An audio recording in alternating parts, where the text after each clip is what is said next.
প্রতিসরণ। প্রতিসরণ, আজকে প্রতিসরণের সংজ্ঞাতে আমরা নোটে তো আমাদের সংজ্ঞাটা প্রতিসরণের সংজ্ঞা লেখাই আছে, তবু আমি একটুখানি তোদের ছবি এঁকে বোঝানোর চেষ্টা করছি। প্রতিসরণ এর সংজ্ঞা, প্রতিসরণের সংজ্ঞা হলো যে আলোকরশ্মি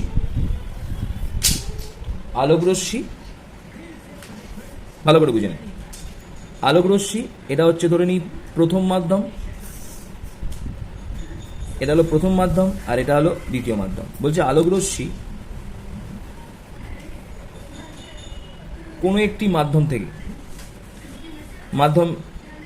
মাধ্যম থেকে এটাকে কি বলা হয়, বিভেদ তলে আপতিত হওয়ার পর দ্বিতীয় মাধ্যমে, কথাটা কি বলছি ভালো করে শুনবি, দ্বিতীয় মাধ্যমে তার গতিপথের পরিবর্তন ঘটিয়ে প্রবেশ করার যে ঘটনা তাকেই বলা হয় প্রতিসরণ। স্যার গতিপথের পরিবর্তন বুঝতে পারলাম না স্যার। এই যে রশ্মিটা এইভাবে আপতিত হয়েছে, এই রশ্মিটা যাওয়ার কথা ছিল এই দিকে, কিন্তু তার গতিপথের পরিবর্তন ঘটে প্রথম মাধ্যম থেকে দ্বিতীয় মাধ্যমে প্রতিসৃত হয়েছে বা প্রবেশ করেছে। আলোর এই ধরনের ঘটনাকেই আমরা বলবো প্রতিসরণ। তো একটা কথা বলি স্যার, প্রতিসরণ আর প্রতিফলনের সম্পর্ক কিছু আছে। বলছে একটা কাঁচের মাধ্যম নিলাম, কাঁচের ওপর এসে একটা রশ্মি আপতিত হলো, ক্লিয়ার করে নিবি এটা কি, অভিলম্ব। কাঁচের ওপর এসে একটা রশ্মি আপতিত হলো, আমরা এটাকে বলি লম্ব, আর লম্বটা যখন গোটাটা হয়ে যায় তখন আমরা তাকে বলি অভিলম্ব।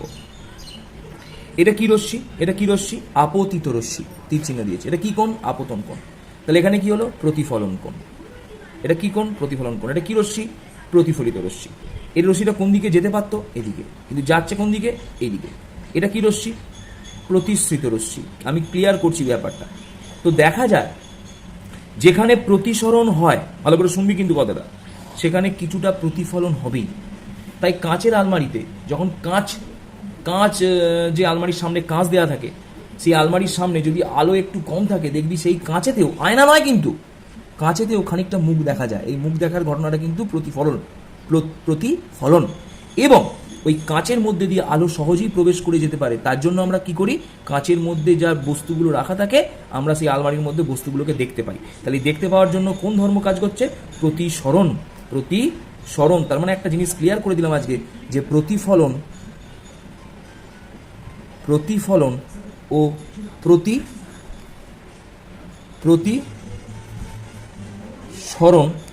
একসাথে ঘটে। এবার কোথাও কম কোথাও বেশি, বোঝা গেল? তার মানে প্রতিফলন হলেই তার কিছু ক্ষেত্রে প্রতিসরণ হবেই। 100% প্রতিফলন সাধারণত হবে না। 100% প্রতিফলন সাধারণত হবে না, শুধু এক জায়গায় হয়, সেটা আমরা বলবো। তাহলে প্রতিফলন যদি হয় সেটা প্রতিসরণ হবেই। একটা কিউ দিয়ে রাখলাম, তোর এই কিউটা পরের দিন আমাকে বলার চেষ্টা করবি। তোদের ঘরে একটা খুব দামি আয়না তোর জন্মদিনে তোর মাসি তোকে গিফট করেছে, খুব দামি আয়না। আয়নাটার দাম 4000 টাকা, শুধু আয়নাটার দাম, ছোট্ট একটা আয়না, 4000 টাকা দাম। সেটা বেলজিয়াম গ্লাস, অর্থাৎ ওই আয়নার পেছনের দিকে যে প্রলেপটা থাকে সেটা রূপোর, খুব দামি আয়না।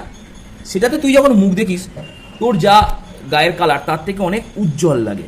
তাহলে খুব দামি আয়নায় আমাদের মুখটাকে উজ্জ্বল লাগে। কিন্তু তুই যখন মামা বাড়ি গেছিস, তোর মামা বাড়িতে একটা বহু পুরনো দিনের আয়না পড়ে আছে, সেটা ফেলে দেয়নি। সেই পুরনো যে আয়নাটা ছিল, সেই আয়নাটাই যখন তুই মুখ দেখিস, সেই আয়নাটায় মুখ দেখলে তোকে কালো লাগে। কেন? দামি আয়নায় মুখ দেখলে উজ্জ্বল লাগলো, পুরনো আয়নায় মুখ দেখলে কালো লাগলো। এর কারণ তোদের ব্যাখ্যা করে আমাকে অ্যান্সার পাঠাতে হবে। আমি কিন্তু অ্যান্সারটা, এবার আমরা প্রতিসরণের ঘটনায় যাচ্ছি। তাহলে প্রতিসরণ মানে কি বুঝলাম, একটা রশ্মি বিভেদ দলে এসে পড়বে, এটা আপতিত রশ্মি, বিভেদ দলে এসে পড়বে, পড়ে অপর মাধ্যমে বিভেদ দল থেকে তার গতিপথের পরিবর্তন করে, এই কথাটা লিখতে ভুল করা চলবে না, অপর মাধ্যমে প্রবেশ করবে। আলোর এই ধরনের ঘটনাকে বলবো আমরা প্রতিসরণ। তার মানে প্রতিসরণ আর প্রতিফলনে কিন্তু আপতিত রশ্মিটা কমন, উভয় ক্ষেত্রে দেখ আপতিত রশ্মি আছে। প্রতিফলনে ছিল প্রতিফলিত রশ্মি, আর প্রতিসরণের ক্ষেত্রে আছে প্রতিসৃত রশ্মি। তো এবার আমরা প্রতিসরণকে দুভাগে ভাগ করলাম, ভালো করে বুঝে নে। বলছে এই যে প্রতিসরণের ক্ষেত্রে আমরা কটা মাধ্যম নিয়েছি, দুটো মাধ্যম নিয়েছি। তাহলে প্রতিসরণের সময় আমি ছবিটাকে আরেকবার ক্লিয়ার করে নিই। এটাকে কি বলা হলো, দুই মাধ্যমের বিভেদ দল। এটা কি মাধ্যম, এটা প্রথম মাধ্যম, এটাকে কি বললাম দ্বিতীয় মাধ্যম, আর এটাকে কি বললাম দুই মাধ্যমের বিভেদ দল। বিভেদ দলকে কিন্তু এরম এরম করা চলবে না। কেন? বিভেদ দলকে যদি এরম এরম করে দিই তাহলে রশ্মি আসবে, প্রতিফলিত হবে, প্রতিশ্রিত হবে না। ব্যাপারটা কি হলো বুঝতে পারলাম তো? তাহলে ডট ডট দিয়ে দেয় মানে এটা একটা প্রতিফলক তল হয়ে গেল, তাহলে রশ্মি আর এর মধ্যে দিয়ে ঢুকবে না, তাই আমরা ডট ডট কিন্তু বিভেদ দলটা করবো না। এটার নাম কি দিলাম? বিভেদ তল। কিছু অসুবিধা নেই। একটা রশ্মি এইভাবে এসে পড়লো, এটাকে কি রশ্মি বলবো আমরা? এটাকে কি রশ্মি বলবো? এটাকে বলবো আমরা আপতিত রশ্মি। আপতিত রশ্মি, আর লিখলাম না। রশ্মিটা কোন দিকে যাওয়ার কথা ছিল? এদিকে। ধরলাম রশ্মিটা এদিকে এলো, ভালো করে বুঝিনি কেন এলো, পরে আসছি। তাহলে এখানে কি কি বলা হলো একটু দেখে নি। এটাকে বলা হলো আপতিত রশ্মি, এটাকে বলা হলো, এটাকে কি বললাম? এই কোনটা? আপতন কোণ। এটাকে কি রশ্মি বলবো? প্রতিশ্রিত রশ্মি। আর এটাকে কি বলবো? আর নাম দিলাম। এটাকে কি বলবো? এই কোনটার নাম কি বলবো? এই কোনটার নাম হলো প্রতিসরণ কোণ। আর কিছু নয়। ব্যাপার কি বলতো, সব এবার গার্জেনরা আসছে তো, এবার মাঝখানে ওই জন্য উঠে উঠে চলে যেতে হচ্ছে, এবার তারা গেলে একটু কথা বলতে হচ্ছে, ওই জন্যই দেরি, ওই জন্য আজকে একটু গন্ডগোল হলো পড়াতে, বুঝতে পেরেছিস? তো প্রতিসরণ কোণ, আপতন কোণ, আপতিত রশ্মি, প্রতিশ্রিত রশ্মি, বুঝিয়ে দিলাম সবগুলো কিন্তু প্রতিসরণের ঘটনায়। আর এটাকে কি বলবো আমরা? অভিলম্ব। এটা অভিলম্ব। এবার আমরা প্রতিসরণের দুটো ঘটনা আছে, প্রতিসরণের সূত্র আছে, পরে আসছি। তো প্রতিসরণের দুটো ঘটনা আছে। একটা ঘটনা হচ্ছে ফার্স্ট,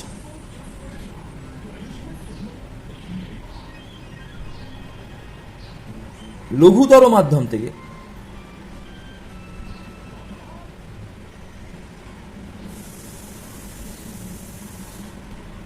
ঘনতর মাধ্যমে প্রবেশ। লঘুতর মাধ্যম থেকে ঘনতর মাধ্যমে প্রবেশ, ঠিক আছে? অর্থাৎ বুঝতে পারলাম না, বলছে ভালো করে দেখিনি, আবার একবার একটা ছবি।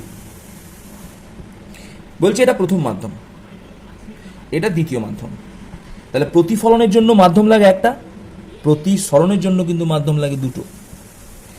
প্রতিসরণে এই প্রথম মাধ্যমটা যদি লঘু হয়, লঘু মানে পাতলা, লঘু মানে পাতলা, আর দ্বিতীয় মাধ্যমটা যদি ঘন হয়, ঘন মানে গাঢ় হয়। আর যেখানে কটা মাধ্যম নিয়ে আলোচনা করছি? দুটো। সেই জন্য আমরা এখানে কোন ডিগ্রি অ্যাপ্লাই করব? Comparative degree. সেই জন্য আমরা বাংলায় লিখলাম লঘুতর, এটাকে বলে রেয়ারার, আর ঘনতর ইংরাজি হচ্ছে ডেনসিটি থেকে আসছে ডেনসার। রেয়ারার আর ডেনসার। ঘন আর লঘু, লঘু আর ঘনকে কেন লঘুতর ঘনতর দিলাম বুঝিয়ে দিলাম, কম্পারেটিভ ডিগ্রি করলাম। এবার প্রশ্ন হচ্ছে, যদি এই লঘুতর মাধ্যম, স্যার লঘুতর মাধ্যম বুঝতে পারছি না, একটু বুঝিয়ে দিন না। লঘুতর মাধ্যম বায়ু আর ঘনতর মাধ্যম জল। এবার তো বোঝা যাচ্ছে বায়ুটা পাতলা তাই এটা লঘুতর মাধ্যম, জলটা ঘন তাই একে ঘনতর মাধ্যম বলে। একটা কোনো রশ্মি, ভালো করে বুঝিয়ে দিই, বুঝে নিবি। লঘুতর মাধ্যমে এসে আপতিত হলো আই কোণে। এই ঘনতর মাধ্যমে রশ্মিটা যাওয়ার কথা ছিল কোন দিক দিয়ে? এদিক দিয়ে। এটা ডট ডট দিয়েছি কিন্তু এবার বোঝাই। বলছে তুই যখন ফাঁকা রাস্তা, লঘুতর মাধ্যম মানে ফাঁকা রাস্তা দিয়ে যাচ্ছিস, এটা হচ্ছে এই যে এটা অভিলম্বটা এঁকেছে, এটা হচ্ছে রাস্তার ধার, এটা রাস্তার একটা ধার। তুই কি করবি? রাস্তার ধার দিয়ে যাবি ফাঁকা রাস্তা, না রাস্তার মাঝখান দিয়ে যাবি? রাস্তার মাঝখান দিয়ে যাবি। এবার হট করে তুই ভিড় রাস্তায় ঢুকে পড়লি। এবার আমাকে বল, তুই কোন দিক দিয়ে যাবি? রাস্তার মাঝখান দিয়ে যাবি না রাস্তার ধার দিয়ে বেঁকে আসবি? না, যখন ফাঁকা রাস্তা পেয়েছিলাম রাস্তার মাঝখান দিয়ে যাচ্ছিলাম, এখন রাস্তাটা ভিড়, ঘনতর মাধ্যমে ঢুকেছি আলোক রশ্মি, তাই কোন দিক দিয়ে যাবে? অবিলম্বের গা ঘেঁষে যাবে। কেন? অবিলম্বটাকে কি বললাম? রাস্তার একটা ধার, এর পাশে ড্রেন আছে, তাহলে আমরা ধার দিয়ে দিয়ে যাব, যেটা মানুষও করে রশ্মিও করবে।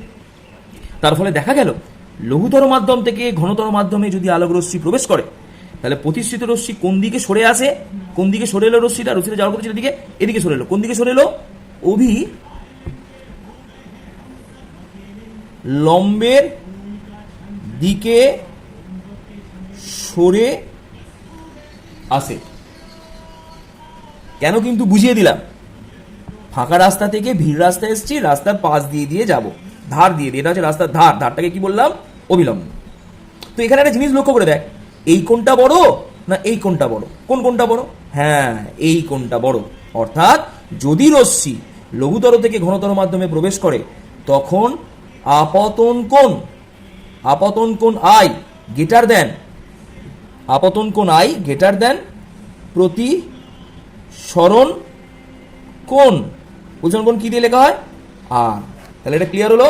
যদি এই ঘটনা ঘটে তখন আপতন কোণের মান প্রতিসরণ কোণের মানের থেকে বড় হবে। একটা কথা আবার বলছি, প্রতিসরণের সময় আলোক রশ্মি যদি তার গতিপথের পরিবর্তন না করে, এখানে গতিপথের পরিবর্তন করেছে, দেখ রশ্মির এদিক দিয়ে আসছিল কিন্তু এইদিকে চলে এলো, তাহলে গতিপথের পরিবর্তন করলো। যদি গতিপথের পরিবর্তন না করতো তাকে আমরা প্রতিসরণ বলতাম না। বারবার কথাটা বলে দিলাম। পদ্ধতির নাম হলো ঠিক উল্টোটা, ঘন আওয়াজ হচ্ছে তর মাধ্যম থেকে লঘু তর মাধ্যমে আলোক রশ্মির প্রবেশ যখন হয় তখন তার ছবিটা একবার দেখে নি। আগের দিনে তোদের যেটা শেখালাম তোরা কিন্তু সেইখান থেকে আমাকে অ্যান্সার বলতে পারবি।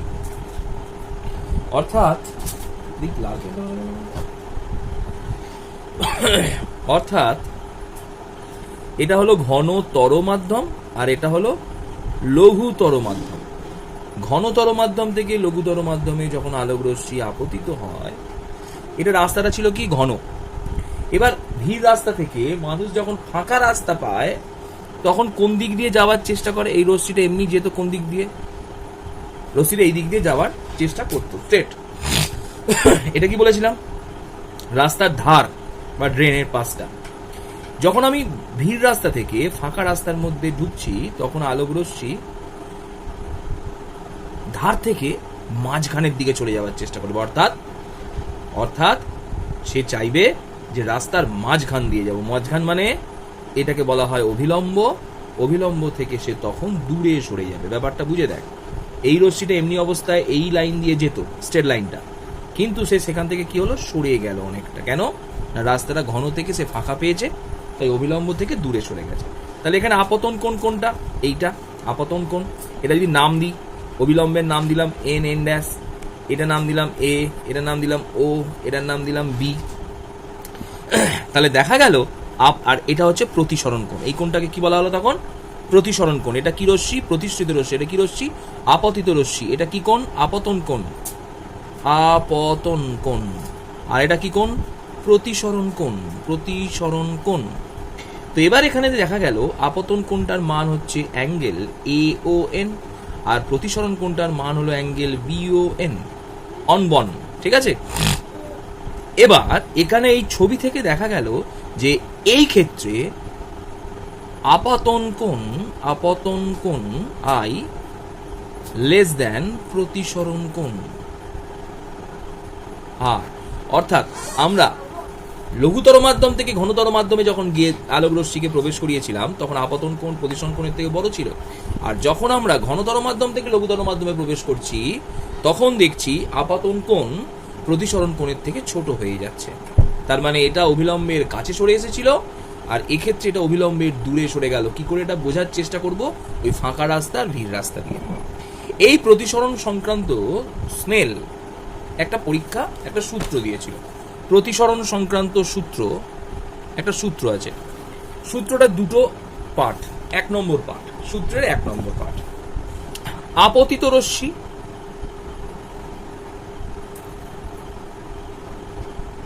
এটা A।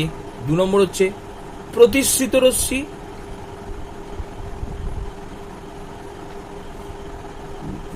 C হচ্ছে আপতন বিন্দুতে। 2 মাধ্যমের বিভেদ তলের উপর অঙ্কিত অভিলম্ব একই তলে থাকবে। আর সেকেন্ড সূত্রের নাম স্পেশালি স্নেলের সূত্র। আমরা কিন্তু অনেকেই ভুল করি, আবার বলছি, প্রতিসরণের সূত্র বললে দুটো সূত্রই লিখতে হবে। শুধু স্নেলের সূত্র বললে শুধু দ্বিতীয় সূত্রটা লিখতে হবে, অর্থাৎ স্নেল এই দ্বিতীয় সূত্রটি আবিষ্কার করেছিলেন, আগের সূত্রটা নয়। এইটাকে বলা হলো প্রতিসরণ সূত্র, আর দ্বিতীয় সূত্রটার নাম দিলাম স্নেলের সূত্র। স্নেলের সূত্রটা কি না, স্নেলের সূত্রটা হচ্ছে প্রচন্ড ইম্পর্টেন্ট, এই পয়েন্টসগুলো না বললে কেটে 0 দেবে। নির্দিষ্ট বর্ণের আলো ও নির্দিষ্ট দুটি মাধ্যমের ক্ষেত্রে, আমি কোনখানে কথাটা এমফাসিস করলাম দেখলি, দুটি মাধ্যমের ক্ষেত্রে, নির্দিষ্ট বর্ণের আলো ও নির্দিষ্ট দুটি মাধ্যমের ক্ষেত্রে, বা শুরুটা এভাবে করতে পারিস, নির্দিষ্ট দুটি মাধ্যমের ক্ষেত্রে এবং নির্দিষ্ট বর্ণের আলোর ক্ষেত্রে আপতন কোণের সাইন, তোরা যেটা ভাবে খুশি সাজাতে পারিস, কিন্তু পয়েন্টস গুলো আমার চাই। আমি পয়েন্টস গুলো কেন লিখছি না, পয়েন্টসটাই স্যার দেখবে। আপতন কোণের সাইন, সাইনটাকে আমরা আপতন কোণের, আচ্ছা সাইন দিয়ে লিখলাম, সাইন ও প্রতিসরণ কোণের সাইন এর অনুপাত সর্বদা ধ্রুবক। হ্যাঁ, আমরা নতুন টার্ম দুটো শিখলাম, সাইন ব্যাপারটা জানি না, তো এটা একটা ত্রিকোণমিতি অঙ্কের ব্যাপার, এটা একটা কোণকে প্রকাশ করার রীতি, সাইন কস ট্যান। তো সাইনকে আমরা SIN ই দিয়েও লিখি, শুধু SIN ও লিখি। তাহলে আমি কি লিখেছি, আপতন কোণের সাইন, ছবিটাকে একবার এঁকে নিচ্ছি পাশে, এইটা হচ্ছে আপতিত রশ্মি, এটাকে আমরা I দিয়ে লিখলাম, এটা হচ্ছে প্রতিসৃত রশ্মি, এই প্রতিসরণ কোণকে আমরা R দিয়ে লিখলাম। তাহলে আপতন কোণ I আর প্রতিসরণ কোণ R। তাহলে আপতন কোণের সাইন I আর প্রতিসরণ কোণের sine, sine I by sine R সর্বদা ধ্রুবক হয়, ধ্রুবক। এই ধ্রুবককে মিউ দ্বারা প্রকাশ করা হয়, মিউ, ময়রস্যই হস্য, মিউ, বেড়াল যেরকম ভাবে ডাকে, মিউ দ্বারা প্রকাশ করা হয়। এই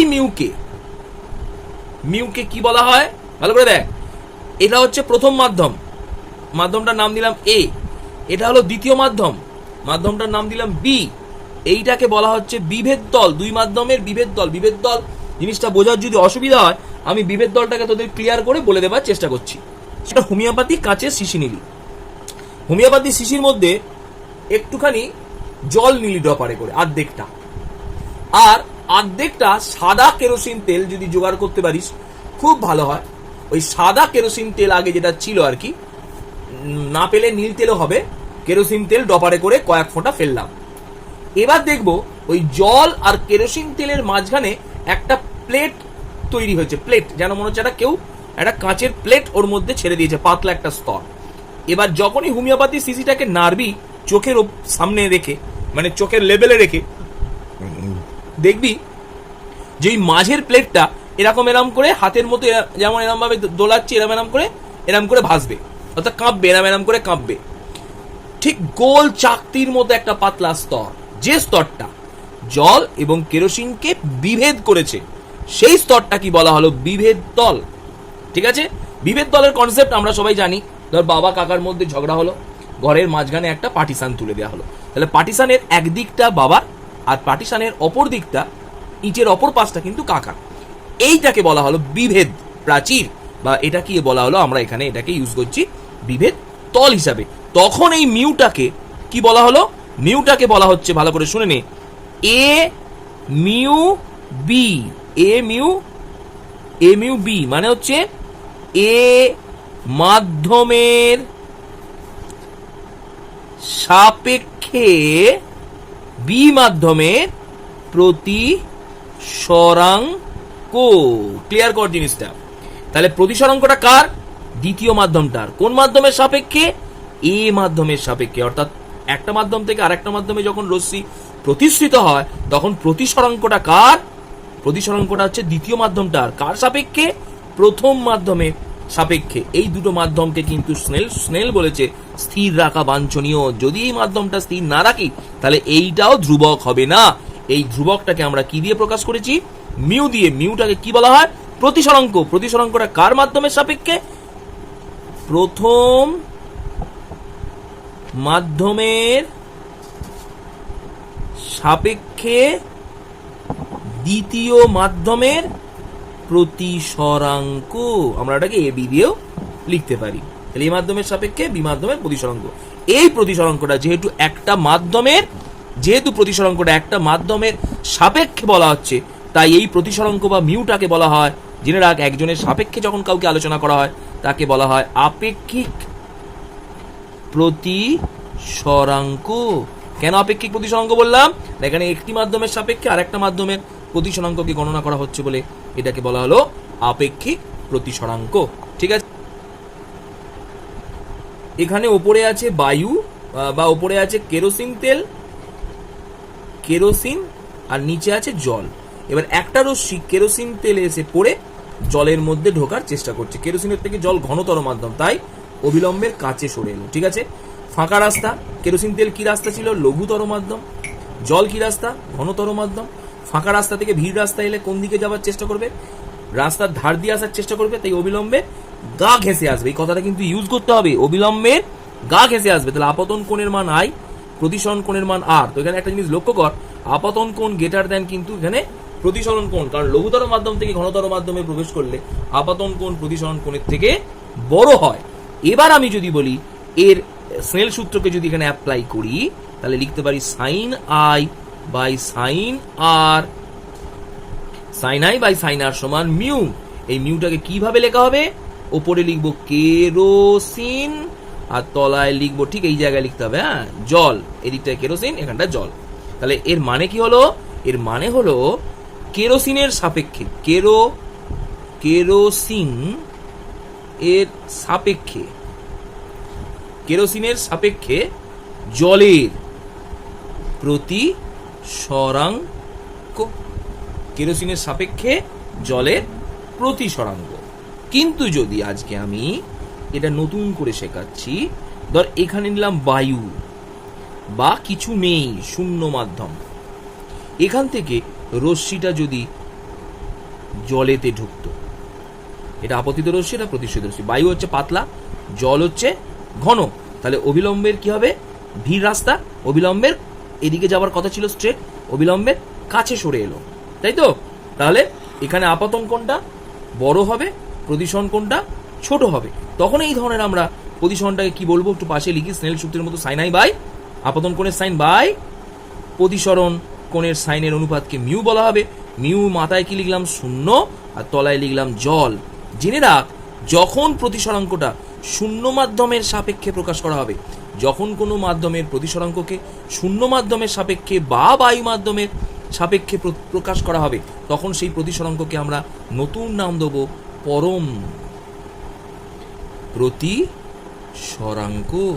তাহলে আপেক্ষিক প্রতিসরাঙ্ক মানে একজনের সাপেক্ষে আরেকজন আপেক্ষিক। আর যদি শূন্য বা বায়ু মাধ্যমের সাপেক্ষে কারোর প্রতিসরাঙ্ক হয়, তখন সেই প্রতিসরাঙ্ককে বলা হবে পরম প্রতিসরাঙ্ক। ঠিক আছে, এই ব্যাপারটা সবার নিশ্চয়ই ক্লিয়ার হয়ে গেল। এটাকে বলা হলো পরম প্রতিসরাঙ্ক। তার মানে শূন্য মাধ্যম বা বায়ু মাধ্যম থেকে জলে ঢুকলো, শূন্য মাধ্যম বা বায়ু মাধ্যম থেকে যদি কেরোসিনে ঢোকে, তখন সেখানে পাবো কেরোসিনের পরম প্রতিসরাঙ্ক। এখানে কার পরম প্রতিসরাঙ্ক পেয়েছি? জলের পরম প্রতিসরাঙ্ক পেলাম। ঠিক আছে, এবার একটা যদি তোকে প্রশ্ন দিই, প্রশ্ন, একটা আলোক রশ্মি, ধরে নিই এটা যে কোনো মাধ্যম, ধর জল, এটা কাঁচ, আমি যে কোনো মাধ্যম বলে দিলাম। রশ্মি লম্ব ভাবে এসে পড়লো, লম্ব ভাবে এসে পড়লে তার আপতন কোণের মান কত, প্রতিসরণ কোণের মান কত, এবং এখানে রশ্মি, 3 নম্বর প্রশ্ন, এখানে রশ্মির কি প্রতিসরণ হবে? আর 4 নম্বর প্রশ্ন, এটা 3 নম্বর প্রশ্ন, এটা 2 নম্বর প্রশ্ন, এটা 1 নম্বর প্রশ্ন, আর 4 নম্বর প্রশ্ন, এখানে কি স্নেল সূত্র কার্যকর হবে? এখানে কি স্নেল সূত্র কার্যকর হবে? যদি না হয়, কেন নয় বলতে হবে। ক্লিয়ার? এই হয়ে গেল আজকে আমাদের প্রতিসরণ সংক্রান্ত সূত্র। কালকে আমি তোদের সাইন কস এই দুটোর মান কিভাবে করব, সাইন কসের মান কিভাবে করব আমি শিখিয়ে দেবো। ঠিক আছে? বলেছিলাম যে পুরনো দিনের আয়নায় কেন কালচে দেখায় মুখকে, কিন্তু নতুন আয়নাটায় কেন চকচকে দেখাচ্ছিল। দেখে নে, এটা হচ্ছে আয়না। এবার একটা রশ্মি আয়নার ওপর এসে পড়লে, সেই রশ্মি বা অনেকগুলো রশ্মি আয়নার ওপর এসে পড়েছে, তার যদি নতুন আয়না হয় তার বেশিরভাগটাই বেলজিয়াম গ্লাসে প্রায় 92%, তার বেশিরভাগটাই প্রতিফলিত হয়ে, এরা প্রতিফলিত রশ্মি দর্শকের চোখে এসে পৌঁছায়, তাই দর্শক বস্তুটাকে উজ্জ্বল দেখে।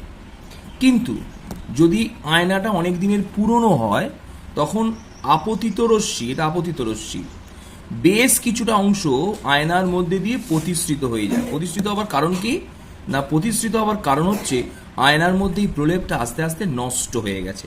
তাহলে প্রলেপটা যদি নষ্ট হয়ে যায় তখন প্রতিফলনের সাথে সাথে বেশ কিছুটা রশ্মি প্রতিসৃত হয়ে আয়নার ভেতর দিয়ে ঢুকে যায়। তার ফলে দর্শকের চোখে এসে প্রতিফলিত রশ্মি কম পৌঁছায়। তখন দেখা যাবে হয়তো 60%, 100টা রশ্মি যদি পড়ে 40%, 40টা চলে যায় প্রতিসৃত হয় এবং 60টা আসে চোখে।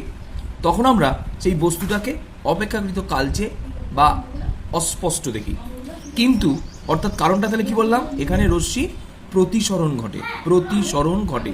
তার মানে আগের দিন একটা কথা বলেছিলাম যে প্রতিফলন হলে প্রতিসরণ হবেই, কিন্তু প্রতিফলন হলে প্রতিসরণ হবেই, কিন্তু দেখা যায় যে যত ভালো আয়নার এই প্রলেপটা হবে সেখানে প্রতিফলনের পরিমাণ অনেক বেশি হবে, প্রতিসরণ কম হবে। যদি আয়নাটা খুব দামি আয়না হয় তখন 92% দেখা যায় পর্যন্ত প্রতিফলন হবে, তার মানে 8% সেখানেও প্রতিসরণ কিন্তু হচ্ছে। তার মানে প্রতিফলনে প্রতিসরণ হবেই, কখনোই 100% প্রতিফলন হতে পারে না সাধারণত। না লাস্ট অফ অল পেলাম যে আপতিত রশ্মি ভালো দর্পণেতে বেশিরভাগ অংশই প্রতিফলন ঘটায়, তাই রশ্মি বেশিরভাগ প্রতিফলিত রশ্মি দর্শকের চোখে গিয়ে পৌঁছায় এবং দর্শক বস্তুটাকে উজ্জ্বল দেখে। কিন্তু অপেক্ষাকৃত দীর্ঘদিনের আয়নায় প্রলেপটা নষ্ট হয়ে যাওয়ায় আপতিত রশ্মির বেশ কিছুটা অংশ প্রতিসৃত হয়ে যায় এবং কম পরিমাণে আলোক রশ্মির প্রতিফলন ঘটে বা কম প্রতিফলিত রশ্মি এসে দর্শকের চোখে এসে পৌঁছায়। তখন দর্শক সেই বস্তুটাকে অপেক্ষাকৃত অনুজ্জ্বল দেখে। তার মানে উজ্জ্বল এবং অনুজ্জ্বল দেখার নিয়ম হচ্ছে একটাই, কত পরিমাণে প্রতিফলিত রশ্মি এসে আমাদের চোখে পৌঁছাচ্ছে তার উপরে। তাহলে এর অ্যান্সারটা নিশ্চয়ই পাওয়া গেল। একটা নতুন জিনিস আগের লাস্ট ভিডিওটায় যে পাঠিয়েছিলাম, সেই লাস্ট ভিডিওটাতে এই ছকটা তোদের করার কথা ছিল। ছকটা কি না, আমরা 3টে জিনিস এখানে লিখেছি, ত্রিকোণমিতির 3টে কোণ। একটাকে বলে সাইন, একটাকে বলে কস, একটাকে বলে ট্যান। একটা হলো সাইন, একটা হলো কস, একটাকে বলে ট্যান। সাইন কস ট্যান ব্যাপারটা কি আমি একটুখানি তোদের বোঝাতে পারি। দেখ, তাহলে একটা ত্রিভুজ নিলাম, একটা সমকোণী ত্রিভুজ নিতে হবে। এই ত্রিভুজের এটাকে কি বলা হয়, এটা সমকোণ। সমকোণের বিপরীত বাহুটাকে বলা হয় অতিভুজ, অতিভুজ বলা হয়। সমকোণের সন্নিহিত বাহুটাকে কি বলা হয়, লম্ব। আর ভূমির সাথে যে বাহুটা থাকে তাকে বলা হয় ডাইরেক্ট ভূমি। তাহলে একটা ত্রিভুজের 3টে পার্ট পেলাম, অতিভুজ, ভূমি আর লম্ব। যে কোণটা ত্রিভুজের 90 ডিগ্রি সেই কোণের বিপরীত দিকের বাহুটাকে বলা হয় অতিভুজ। এবার সাইন মানে জেনে রাখ, সাইনের একটা সূত্র আছে। সাইন মানে হচ্ছে বলে দিচ্ছি, লম্ব বাই অতিভুজ। কস মানে ভূমি বাই অতিভুজ।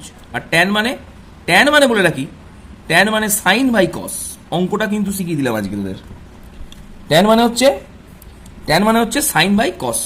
তাহলে এবার ট্যান মানে যদি সাইন বাই কস হয় তাহলে এখানে ট্যান মানে বার করে ফেলতে দেখি, যে লম্ব বাই অতিভুজ লিখছি ফার্স্ট, হ্যাঁ, লম্ব বাই অতিভুজ বাই ভূমি বাই অতিভুজ। তাহলে কাটাকাটি অতিভুজ কেটে গেল, কি পড়ে রইল, লম্ব বাই ভূমি। তাহলে ট্যান সমান কি বার করলাম, লম্ব বাই ভূমি। এটা তোরা নিজেরা বার করে নিবি, কিন্তু ট্যান সমান কি শিখলাম, সাইন বাই কস দিয়ে বার করলেই বেরিয়ে যাবে, প্রথম ইন্টু চতুর্থ, দ্বিতীয় ইন্টু তৃতীয় করে, তাই তো। এবার এর কতগুলো ডিগ্রি আছে, ডিগ্রিগুলো কিভাবে মনে রাখবো, এগুলো হচ্ছে কোণের পরিমাপের একটা পরিমিতি আর কি। হ্যাঁ, তো আমরা সাইনের মান কতগুলো ভাগে ভাগ করেছি দেখ। একটা হচ্ছে 0 ডিগ্রি, 30 ডিগ্রি, 45 ডিগ্রি, 60 ডিগ্রি আর 90 ডিগ্রি। আমাদের সিলেবাস এখন এই কটা ডিগ্রি মাধ্যমিক অবধি চলবে। তো বলছে 0 degree, 30 degree, 45 degree, 60 degree, 90 degree, এই যে ডিগ্রিগুলো আছে এর মানগুলো কিভাবে মুখস্থ রাখবো। দেখ, প্রথমে সাইন ধরলাম। সাইন 0 ডিগ্রি হলে 0 থেকে শুরু করব। 0, 30 ডিগ্রি 1, 45 ডিগ্রি 2, 60 ডিগ্রি 3, 90 ডিগ্রি 4। মানে আমরা কাউন্টিং করছি আর কি। হ্যাঁ, কটা ডিগ্রি আছে কাউন্টিং করছি। 0 ডিগ্রি 0, 0 থেকে শুরু করলাম। 0, 1, 2, 3, 4। এবার প্রত্যেকটা সংখ্যাকে 4 দিয়ে ভাগ করব। বাই 4, বাই 4, বাই 4, বাই 4, কারণ ম্যাক্সিমাম নাম্বারটা 4, তাই 4 দিয়ে সবাইকে ভাগ করে দেবো। 4 দিয়ে ভাগ করলে এটার মান কত বেরোয়? 0। এটার মান কত বেরোয়? 1-এর 4। এটার মান কত বেরোলো? এটার মান বেরোলো 1-এর 2। এটার মান 3-এর 4। এটার মান 1। এবার প্রত্যেকটাকে রুট করব।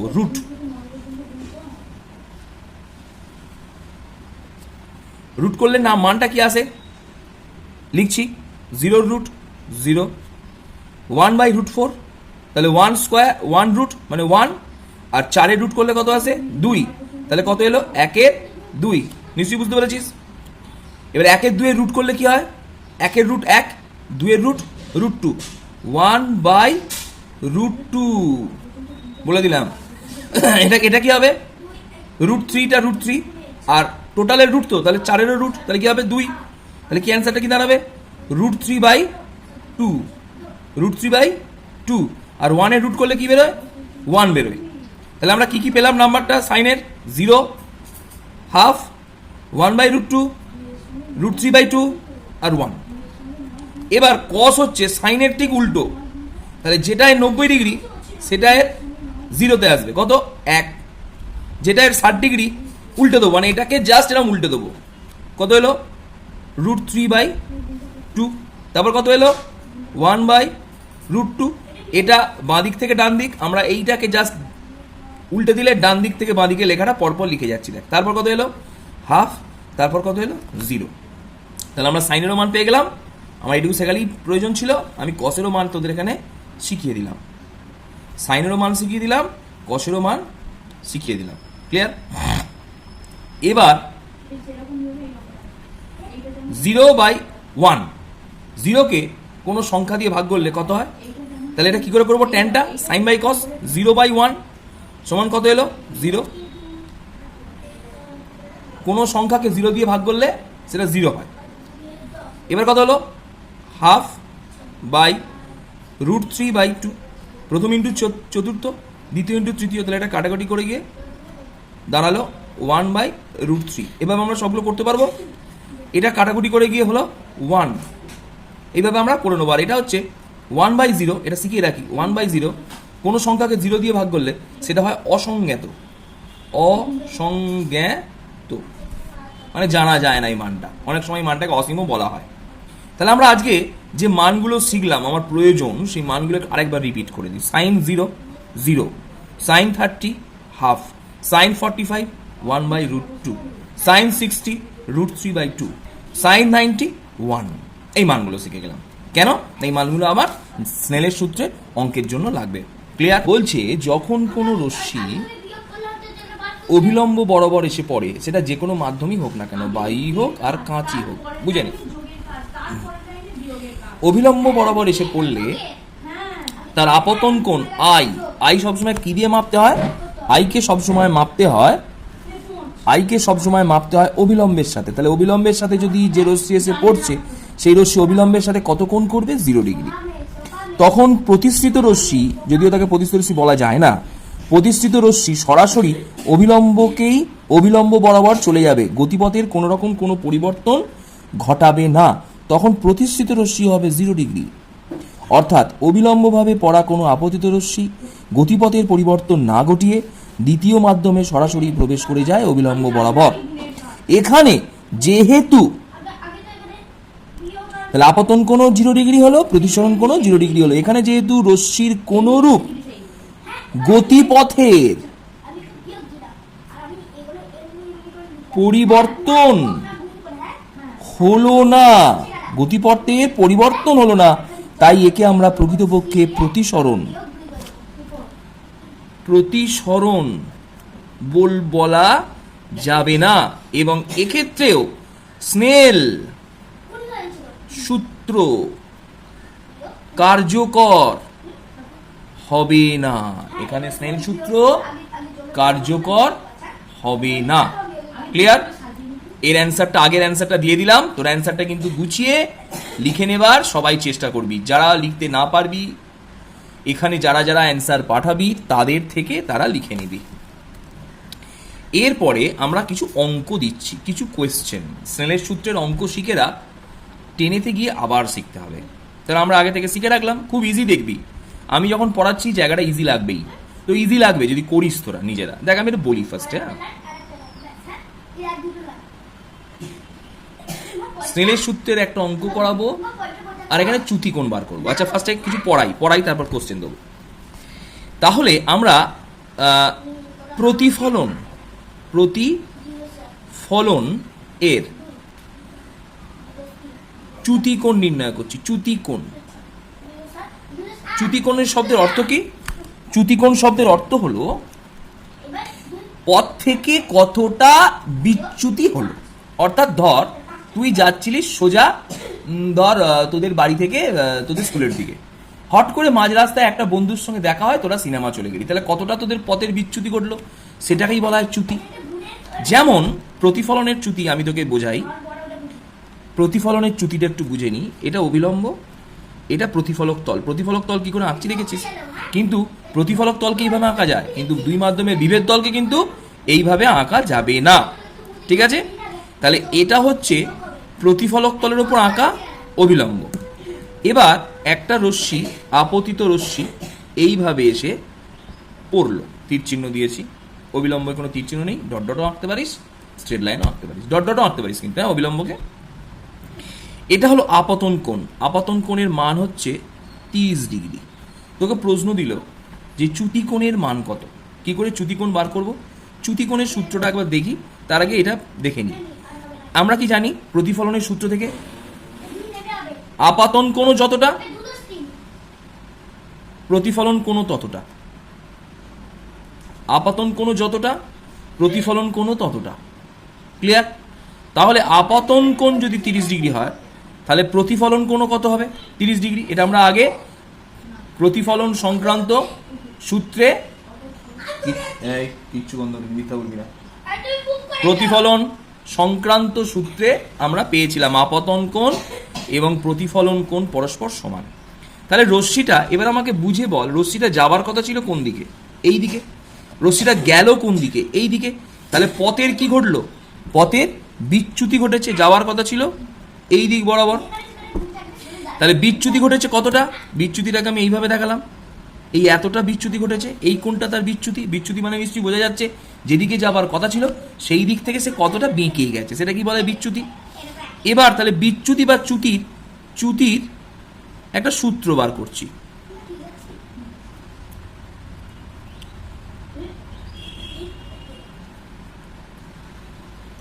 চ্যুতির একটা সূত্র বার করছি। সূত্রটা কি? সূত্রটা হচ্ছে 180 মাইনাস 2 ইন্টু আপতন কোণ, বা এটাকে আমরা লিখি 180 মাইনাস 2i। ক্লিয়ার? তাহলে এখানে কত চ্যুতি হলো? 180 ইন্টু 2 ইন্টু আপতন কোণ হচ্ছে 30। তাহলে কত হলো? 180 মাইনাস 60 সমান কত? অ্যান্সার হলো 120 ডিগ্রি। তাহলে চ্যুতি কোণের মান কত বেরোলো? 120 ডিগ্রি। তাহলে এইভাবে আমরা প্রতিফলন কোণের চ্যুতি কোণ কিন্তু মাপতে পারলাম। ঠিক আছে? এবার প্রতিসরণের চ্যুতি কোণ। প্রতিসরণের চ্যুতি কোণ কিভাবে মাপবো? প্রতিসরণের চ্যুতি কোণ কিভাবে মাপবো দেখে নিই একবার। প্রতিসরণের চ্যুতি কোণ মাপছি না, প্রতিসরণের চ্যুতি কোণের সূত্রটা ফার্স্টে বলি। বড় কোণ, এটা টোটকা, মাইনাস ছোট কোণ। এবার সেটা আপতন হবে না প্রতিসরণ কোণ হবে আমার দেখার দরকার নেই। বড় কোণ মাইনাস ছোট কোণ, বুঝতে পারলাম না তো? প্রতিসরণ করকম হতে পারে। একটা হতে পারে লঘুতর থেকে ঘনতরতে রশ্মি প্রবেশ করছে, এটা 1 নম্বর হতে পারে। রশ্মি কিভাবে প্রবেশ করবে? রশ্মিটা এইভাবে এসে পড়লো, এদিকে যাবার কথা ছিল, বুঝে নে সবাই। ঘনতর লঘুতর থেকে ঘনতরে প্রবেশ করছে, মানে ফাঁকা রাস্তা থেকে ভিড় রাস্তায় প্রবেশ করলে কি করবে? রাস্তার ধার দিয়ে যাবে, তার মানে অবিলম্বে কাছে সরে আসবে, তাই তো? আমরা ভিড় রাস্তায় রাস্তার ধার দিয়ে যাই, তাহলে অবিলম্বে কাছে সরে এলাম। তাহলে এবার আমাকে বল লক্ষ্য করে যে এটা কি কোণ? আপতন কোণ। এটা কি কোণ? আর প্রতিসরণ কোণ। তাহলে এখানে ছবি থেকে কি দেখছি? আপতন কোণ বড়, আপতন কোণ গ্রেটার দেন প্রতিসরণ কোণ। তাহলে কোনটা বড়? আপতন কোণ বড়। তাহলে এখানে চ্যুতি কি করে বার করব? চ্যুতি বার করব আই, তাহলে লিখছি এর ক্ষেত্রে চ্যুতি কোণ আই মাইনাস আর, এইভাবে চ্যুতি কোণটা পাবো। অর্থাৎ দত্তকে বলে দিয়েছে আপতন কোণ 60 ডিগ্রি আর প্রতিসরণ কোণ 30 ডিগ্রি। তাহলে চ্যুতি কোণ কত?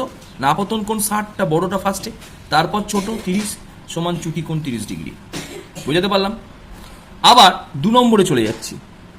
2 নম্বর না, এটাও দুই মাধ্যমের বিভেদ দল, এটা অভিলম্ব। একটা রশ্মি, এটা হচ্ছে ঘনতর মাধ্যম আর এটা হচ্ছে লঘুতর মাধ্যম। একটা রশ্মি এসে এখানে পড়লো, এটা আপতন কোণ আই।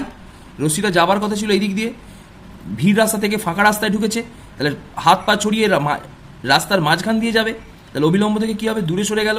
তাহলে এটা তখন কি কোণ হয়ে গেল? প্রতিসরণ কোণ। আর ছবি থেকে কি বোঝা যাচ্ছে? এখানে প্রতিসরণ কোণ গ্রেটার দেন আপতন কোণ। তাহলে কে বড়? প্রতিসরণ কোণ বড়। দেখলাম প্রতিসরণ কোণের মান দিয়ে দিয়েছে 75 ডিগ্রি, আপতন কোণের মান দিয়ে দিয়েছে 45 ডিগ্রি। তাহলে এখানে চ্যুতি কোণ কত হবে? বড়টা আগে, 75 মাইনাস 45 সমান 30 ডিগ্রি। বুঝতে পারা গেল কিভাবে করলাম? দুটো ক্ষেত্রে দুটোই কিন্তু বুঝিয়ে দিলাম। একবার বুঝতে না পারলে আবার একবার দেখবি। সূত্র কিন্তু এটা, বড় কোণ মাইনাস ছোট কোণ। বড় কোণটা আপতন কোণ হতে পারে, প্রতিসরণ কোণ হতে পারে, যে ক্ষেত্রে যেমন হবে সেক্ষেত্রে তেমন বসাবো। কিন্তু ফার্স্টে মানে মনে রাখবি, আগে বড় কোণ বসাবো, তারপর ছোট কোণ বসাবো। ঠিক আছে? এইভাবে আমরা প্রতিসরণের চ্যুতি বার করতে পারবো। এবার তোকে একটা অঙ্ক দিচ্ছে, ছোট্ট একটা অঙ্ক, কিউ একটা অঙ্ক দিল। অঙ্কটা হচ্ছে একটি রশ্মি, একটি আপতিত রশ্মি, আপতিত রশ্মি